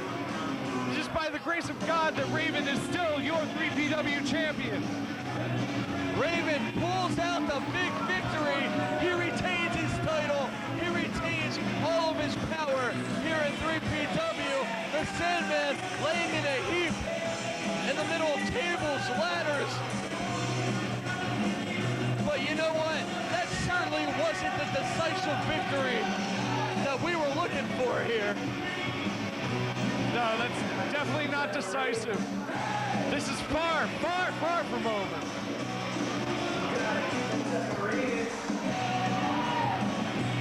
And the Sandman, he could be seriously hurt. I mean, I don't care what his blood alcohol level is right now. He's got to be feeling this. He's had a hard match. Somebody got to give him a beer.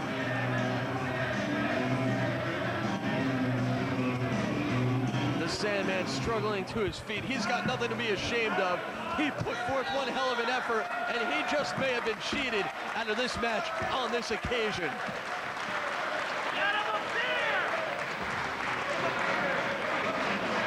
Standing ovation for the Sandman.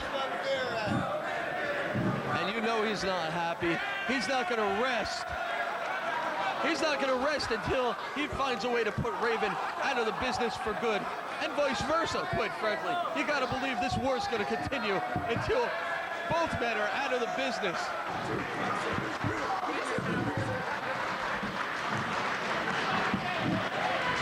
But for now the Sandman looks to have the moral victory, but Raven getting the technical victory. Raven still your 3PW heavyweight champion.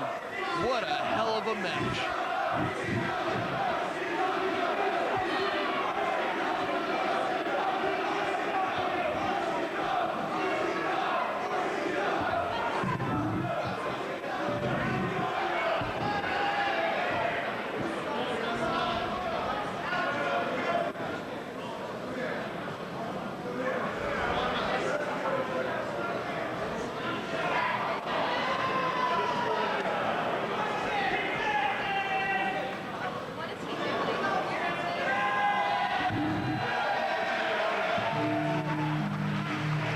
The music.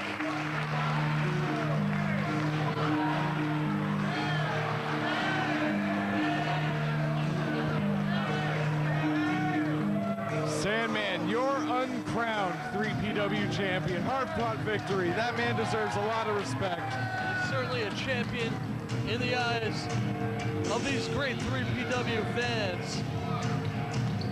We still have the second half of our main event coming up.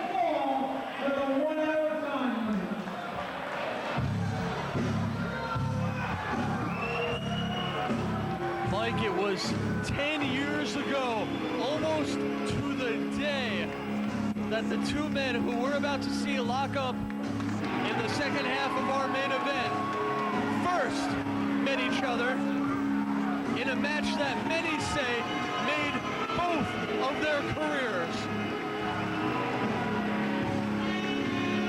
And you see the man standing in the ring right now. He's a former ECW champ. He's a former 3PW heavyweight champion right here in this promotion, in this building. And he's come a long way in those 10 years. The other man,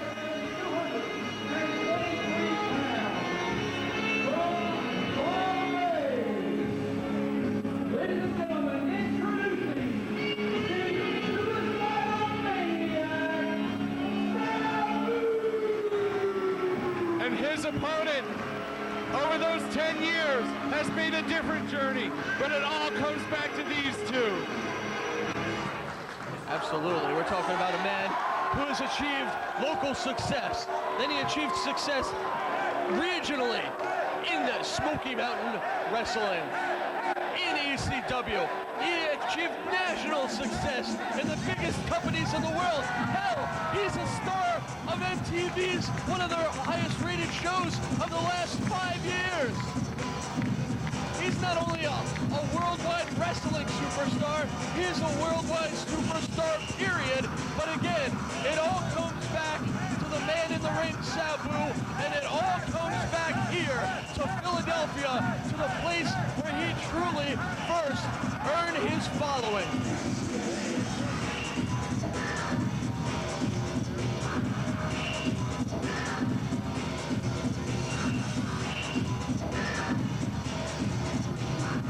These fans getting ready to explode for the homecoming of one of their proudest heroes. And there he is, and he's got head.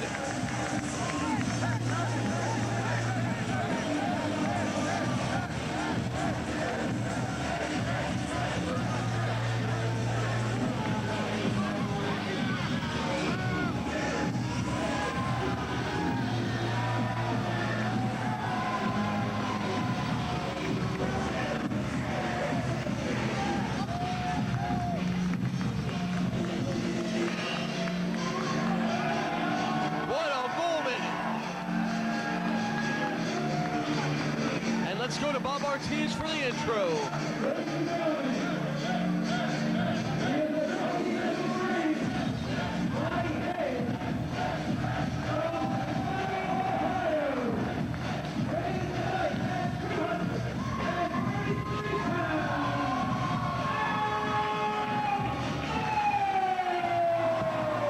Al Snow, one of the most recognizable professional wrestlers in the entire world, and he has finally come home.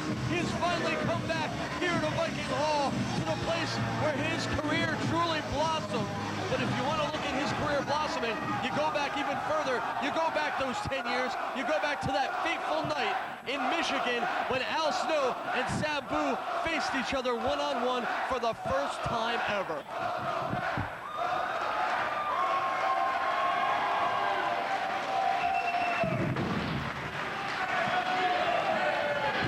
What an occasion for these two legitimate greats in the sport of professional wrestling to lock it up now at this stage of their careers. They're no longer rookies. They're no longer underachievers. They've both had tremendous success in this business, and now they face each other again, not as boys in this sport, but as men who have earned the status of being greats. And 3PW is proud to host the 10-year anniversary of Al Snow and Sabu hooking it up.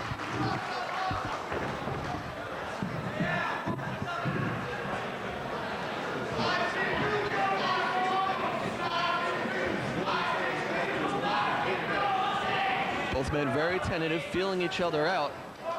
They've faced many times, but it's been a long time for them. And it must be such a strange experience for both Sabu and for Al Snow, after all this time, to come right back where they started, full circle, in front of a capacity crowd here at Viking Hall for 3PW. Sabu grabbing onto the leg. Al Snow turning it into a side headlock, and Sabu reaching for the ropes. All these two men are very familiar, but it was that one match, that fateful day 10 years ago, that made these two men stars. Before the advent of the internet fans, before the advent of indie wrestling videos on a large scale, tapes of that match were traded and sought after, not only in that Michigan area, but throughout the country and beyond, just through word of mouth. And that match is still sought after.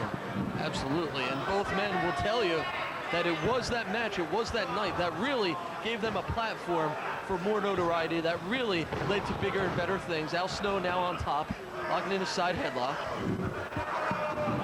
Al Snow's legacy felt already in this business, not only by his own performances, but by the training he's done. He's brought a lot of tremendous talent into this business, including 3PW's own Blue Meanie. Absolutely. And long after Al Snow's career ends, that legacy will be felt by their impact in this business. But Al Snow is a long way from stopping. He is still in his physical prime. Right hands now to that shoulder area as he winds up on the arm. And now he just hurls Sabu shoulder first. And it's evident that that shoulder will be Al Snow's point of attack. Single arm DDT. Fujiwara armbar applied by Al Snow mid-ring. Al Snow also gaining fame as a broadcaster. You can see him on national TV every week, but for now, that's the farthest thing from his mind. He's back to his roots. He's back to the place that really gave him that worldwide fame, really let him show what he can do, not only his skills, but also his personality, his charisma. You know, Philadelphia and Viking Hall is the star maker of professional wrestling. If you can make it here, you can make it anywhere. Both these guys have shown that. Sabu staying closer to home throughout his career, and he's built up a legendary status here in Viking Hall. Heel kick by Al Snow, keeping Sabu down. Very little offense so far from Sabu, being dominated in the early going by Al Snow. Just working on that arm. That's a good focus of attack that takes you off balance. More than you think, actually. Right hands by Sabu, trying to free himself. Headbutt from Al Snow. Off goes Sabu to the opposite side. Duck under the clothesline. Leapfrog by Al Snow, and a running flying forearm by Al Snow, who continues to methodically keep Sabu down. Could this be an ocean cyclone? He's got him up. And that could be the beginning of the end early on for Sabu. Al Snow came in here prepared.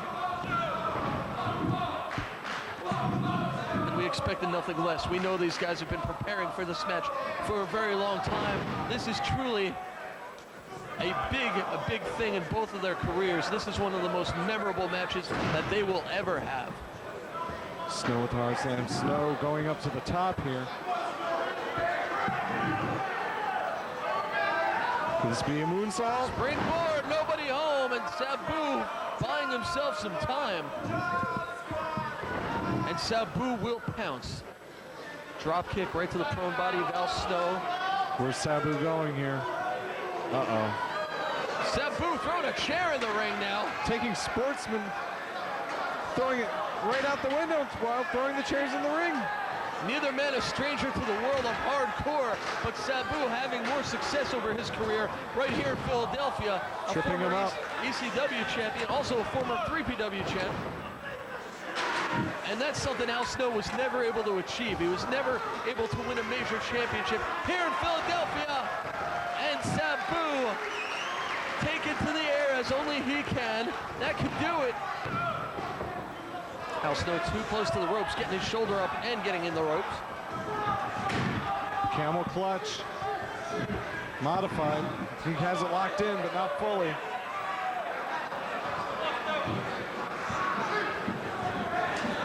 And now just stomping away. Sabu on the apron. He's up and over. Springboard, flipping leg drop. More vintage Sabu offense, and Snow gets out of that one. And Sabu ringing on that takedown by Snow.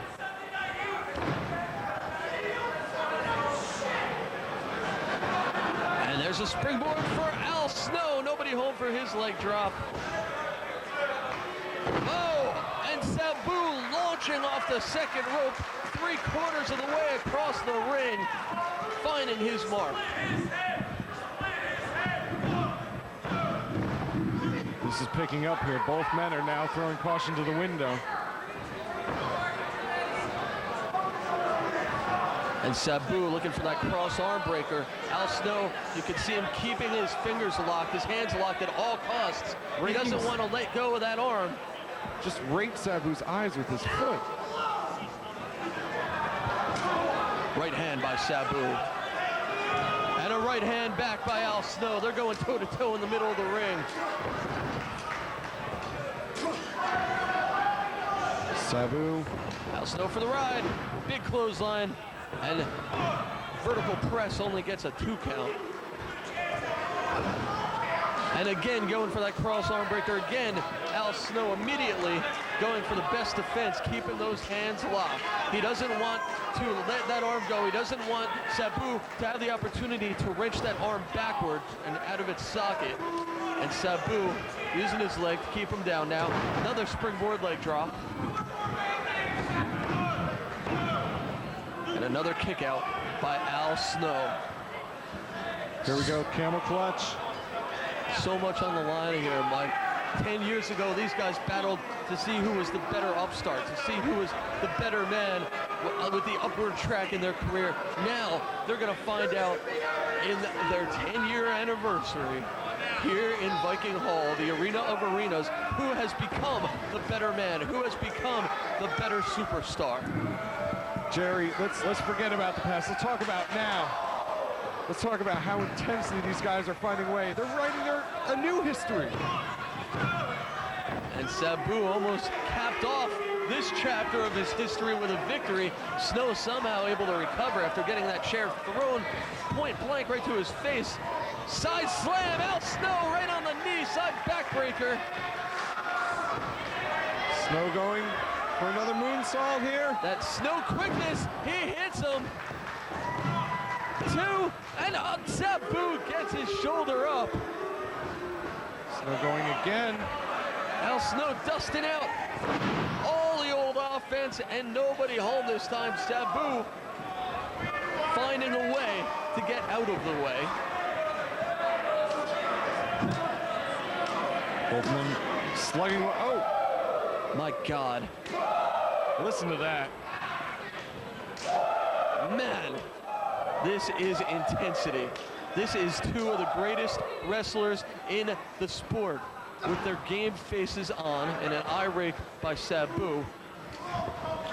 Sabu going in for the kill. Put to the midsection.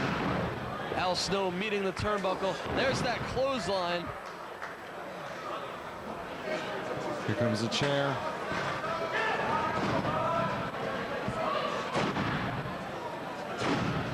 More right hands from Al Snow. Or for Al Snow, I should say, from Sabu. Going for another one.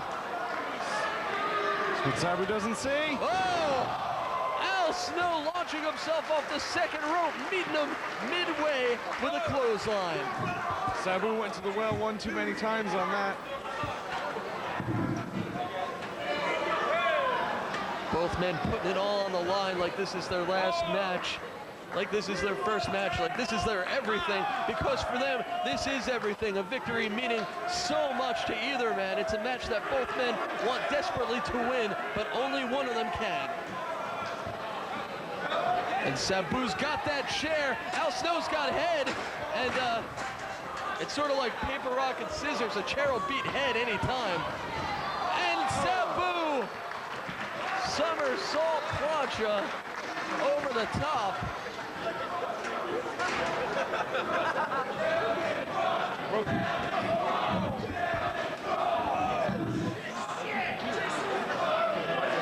Fighting on the outside, boot to the midsection. Oh, back kick to the face. What a one-of-a-kind match this is. We're so glad to be bringing it to you here in 3PW. Big right hands from Al Snow now.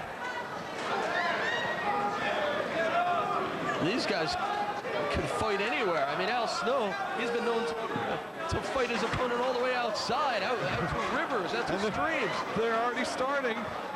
They're out in the crowd here. And we apologize, fans. It's going to be hard to see from the broadcaster's vantage point exactly what's going on. Going over towards the concession stand here. Whoa! Chair! That was Sabu throwing a chair from 15 feet away right into the head of Al Snow. Fighting, just pounding away on Snow.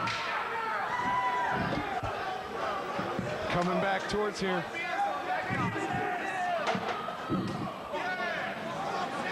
Sabu and Snow, Sabu. Oh! That's Sabu, or just hurling Snow. And you heard the collision there. There they go. They're actually heading back towards the ring. Purely coincidental, I would imagine. It may be only temporary, though. And there's Snow with a chair. Chair to the midsection and the face. And to the head. And Al Snow standing tall for the moment. And these fans standing as well. Here we go. Just driving that steel chair into what looked like the throat area of Sabu. Snow looking for more carnage. He's got a table.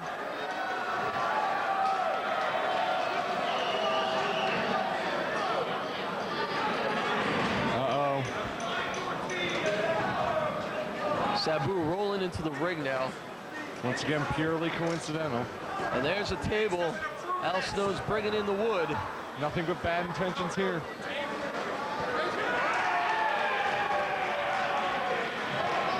And there we go again. Al Snow on the attack, pouncing on Sabu. Looking for a suplex. Winding up, he's got it. Textbook suplex, beautifully done. That table may not even have a chance to come into play. And there's Al Snow, beautiful belly to belly. And Al Snow, he could come at you from just about any category of offense.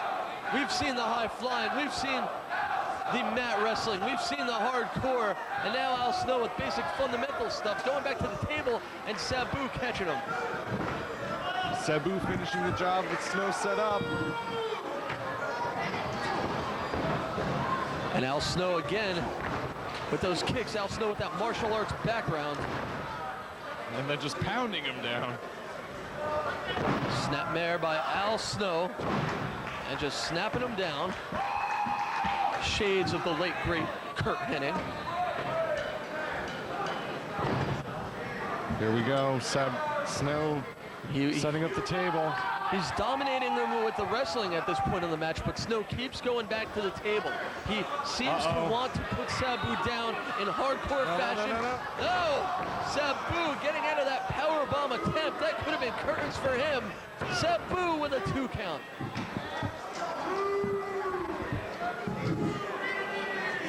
Al Snow obviously wanting to plant Sabu through that table, and now Sabu, no stranger to tables, of course.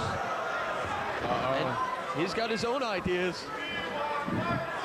Sabu whipping him in, reverse, slide through. Al Snow back suplex. He got it. Beautiful maneuver. Beautiful, beautiful. This has got to be it. He has to capitalize here. Now Snow setting up the table he wants it the way set up. Al Snow is here with a plan. Al Snow realizes that this is the beginning of something that was started. This is the end, I should say, of something that was started 10 years ago. This is putting the snowplow chapter. He's looking for the snowplow. He's got it. That spells the end. No. Sabu's got his foot on the ropes. That was it for sure. Great ring presence by Sabu there. And Al Snow cannot believe it.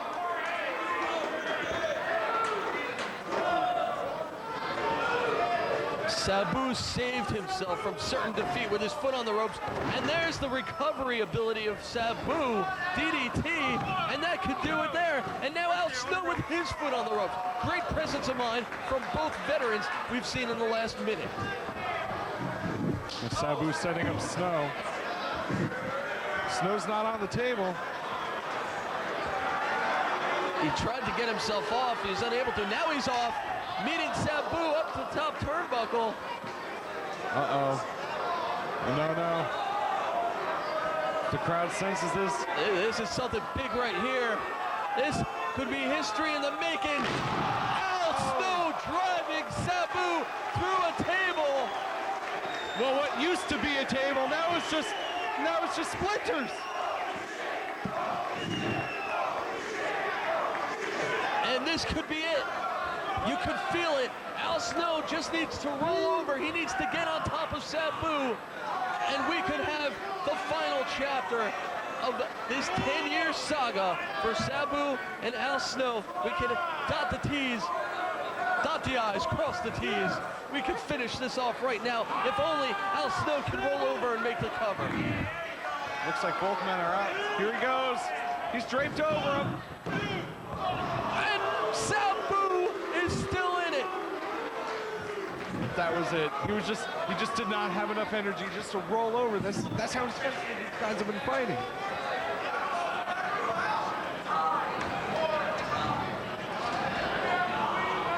And some straight right hands to Al Snow, who just can't believe that he hasn't won the match at this point.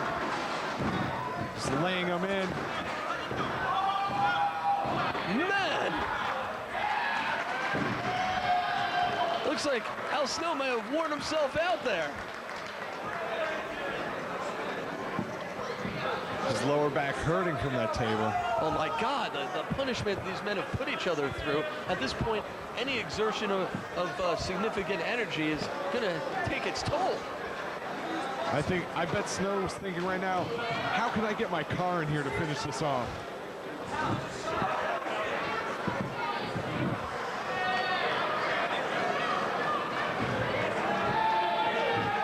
But Snow.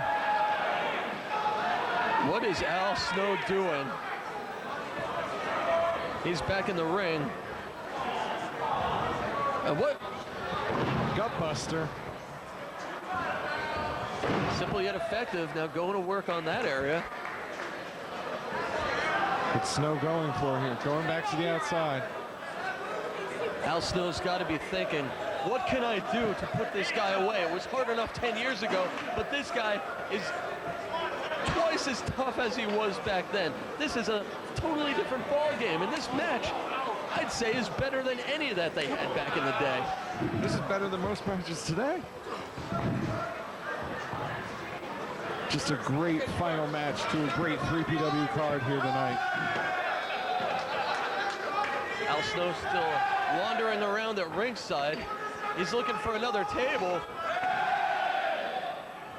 Meanwhile, Sabu's still on the mat. Sabu's slow to find out. And at this juncture of the match, you have to believe, Mike, that the first high-impact move that either of these guys are able to land is going to spell the end. They can't take much more of this. Snow's going for it. He has Sabu set up on the table here. Snow going up. Can this be? I can't believe he's going to do this. This is do or die right here. He's got to realize, oh no, Sabu taking him down. Sabu going. Sabu has him set up. Sabu lives by do or die, and he launches himself off the apron. Another high-risk move by Sabu. But you got to win the match in the ring. Sabu again. Oh! Springboard twisted cross body from the second rope to the outside on Al Snow. Sabu. Sabu, a tremendous all-around wrestler, but he's never going to stop taking these crazy risks. That's why these fans love him. That's why he has earned his tremendous reputation. Sabu. And you go with what brought you to the dance, Air Sabu.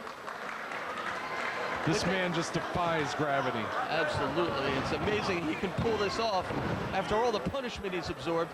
And it's amazing that Al Snow is still kicking out at 2, and the match is continuing. But Sabu looking for something that we've seen many times. Springboard moonsault. Come on, he has to cover him. He has to cover. Here it is. 1, 2. No! At the very last nanosecond, somehow Al Snow finding a way to get a shoulder up. These guys just don't want to go down.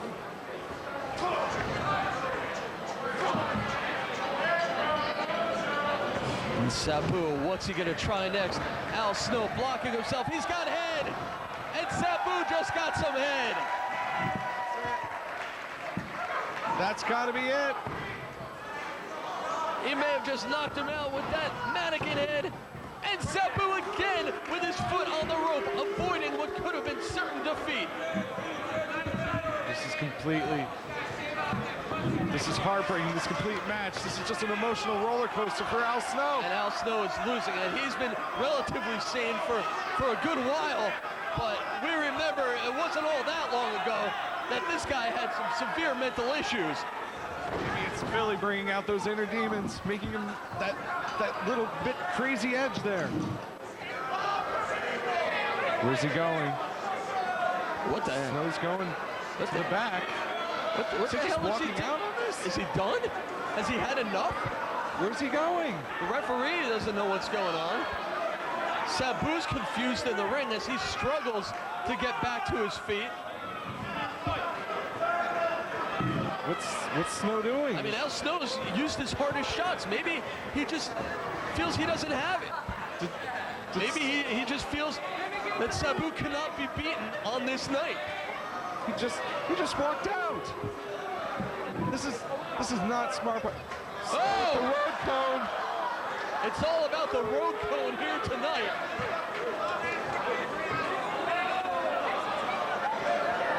That road cone brought Roadkill victory earlier tonight. And Sabu saw it coming. Baseball slide. Sabu off the chair, off the top rope, cross body, all the way to the outside. And Al Snow once again meeting the furniture. Unbelievable. These fans are on their feet to a man. Nobody's sitting down for this. This is the kind of match that you're going to tell your grandkids about, Mike. This tape will definitely be one of the best sellers on smartmarkvideo.com.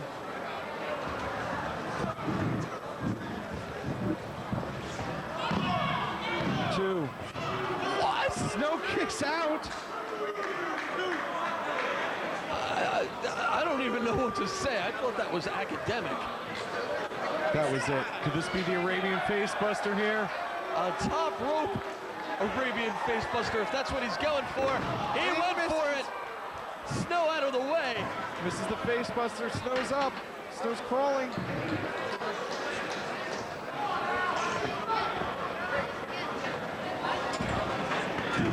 And Sabu setting up a chair. Here we go. Sabu on the move. Off the top rope. Oh, he got both men on the top. What balance by Sabu with that Hurricane Rana. Could this be Off it? the top rope. And that's it. That's it. Awesome match there, Jerry. Full of suspense.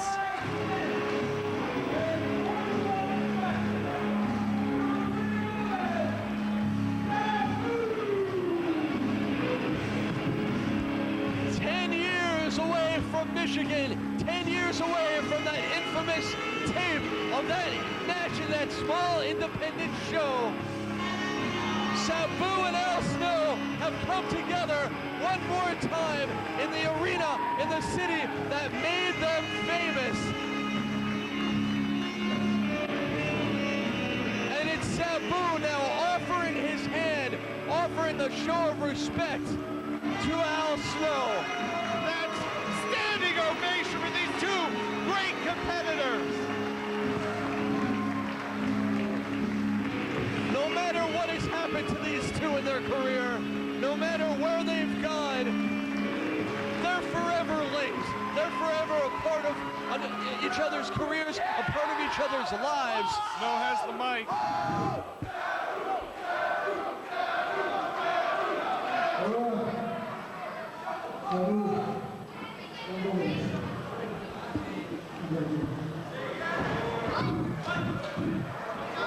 Is calling Sabu back in the ring.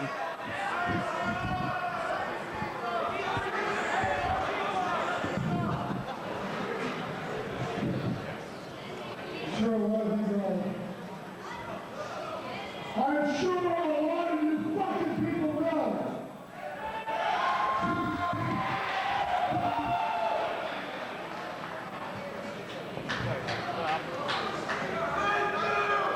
We're only about 2 days away. We're only about 2 fucking days away. All fucking things are trying to be serious. You don't shut the fuck up and hold your asses, you idiot. Al Snow obviously angry. 10 years ago, nobody knew what it was until I had an actual people I had seen.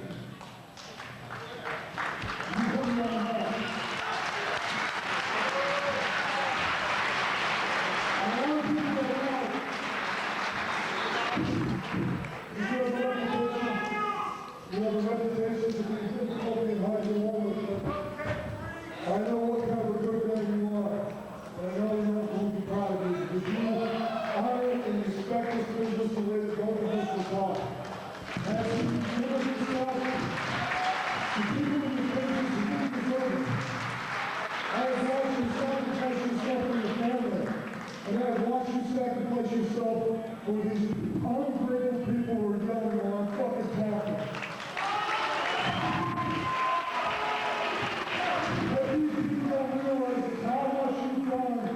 Everybody cut yourself and have crippled yourself physically. And I can tell you on behalf of every single person that's ever told you, and especially for me.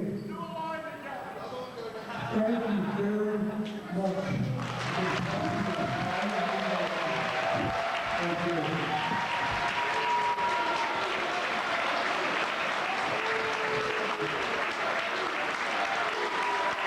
And what a moment.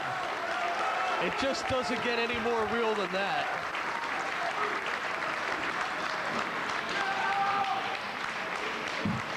"10 years in the making, and he's not done." I know Stevie already did this, but understand I mean this from the bottom of my heart. Those going out 10 years, I have dedicated my life for 22 years to doing something I love. jackass is like you couldn't dedicate yourself without masturbating for 10 seconds.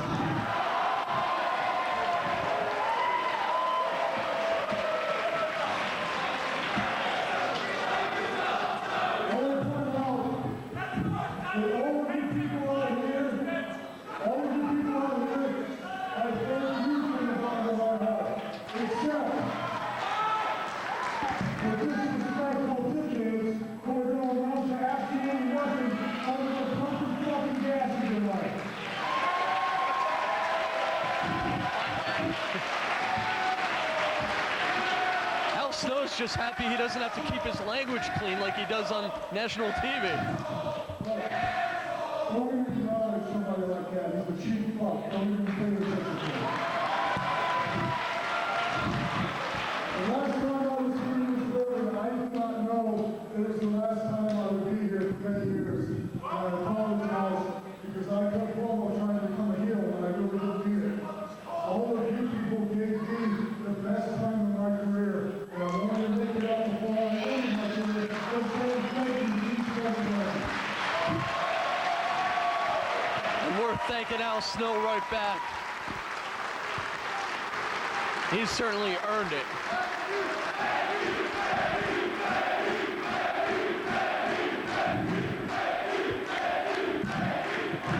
What a homecoming for Al Snow. I'm proud of the time I spent here. And I'm proud of all of you because you are what wrestling is supposed to be. Thank you, Al. And what an event we've seen. Sabu coming out on top. But the real winners are these fans here that saw this event that we'll be talking about for many, many years to come. We got to get out of here. Log on to smartmarkvideo.com for all of your wrestling video needs. Log on to 3pwrestling.com for all the latest news on 3PW and future events. And for Mike Winter, I'm Jerry Strauss. We're out of here.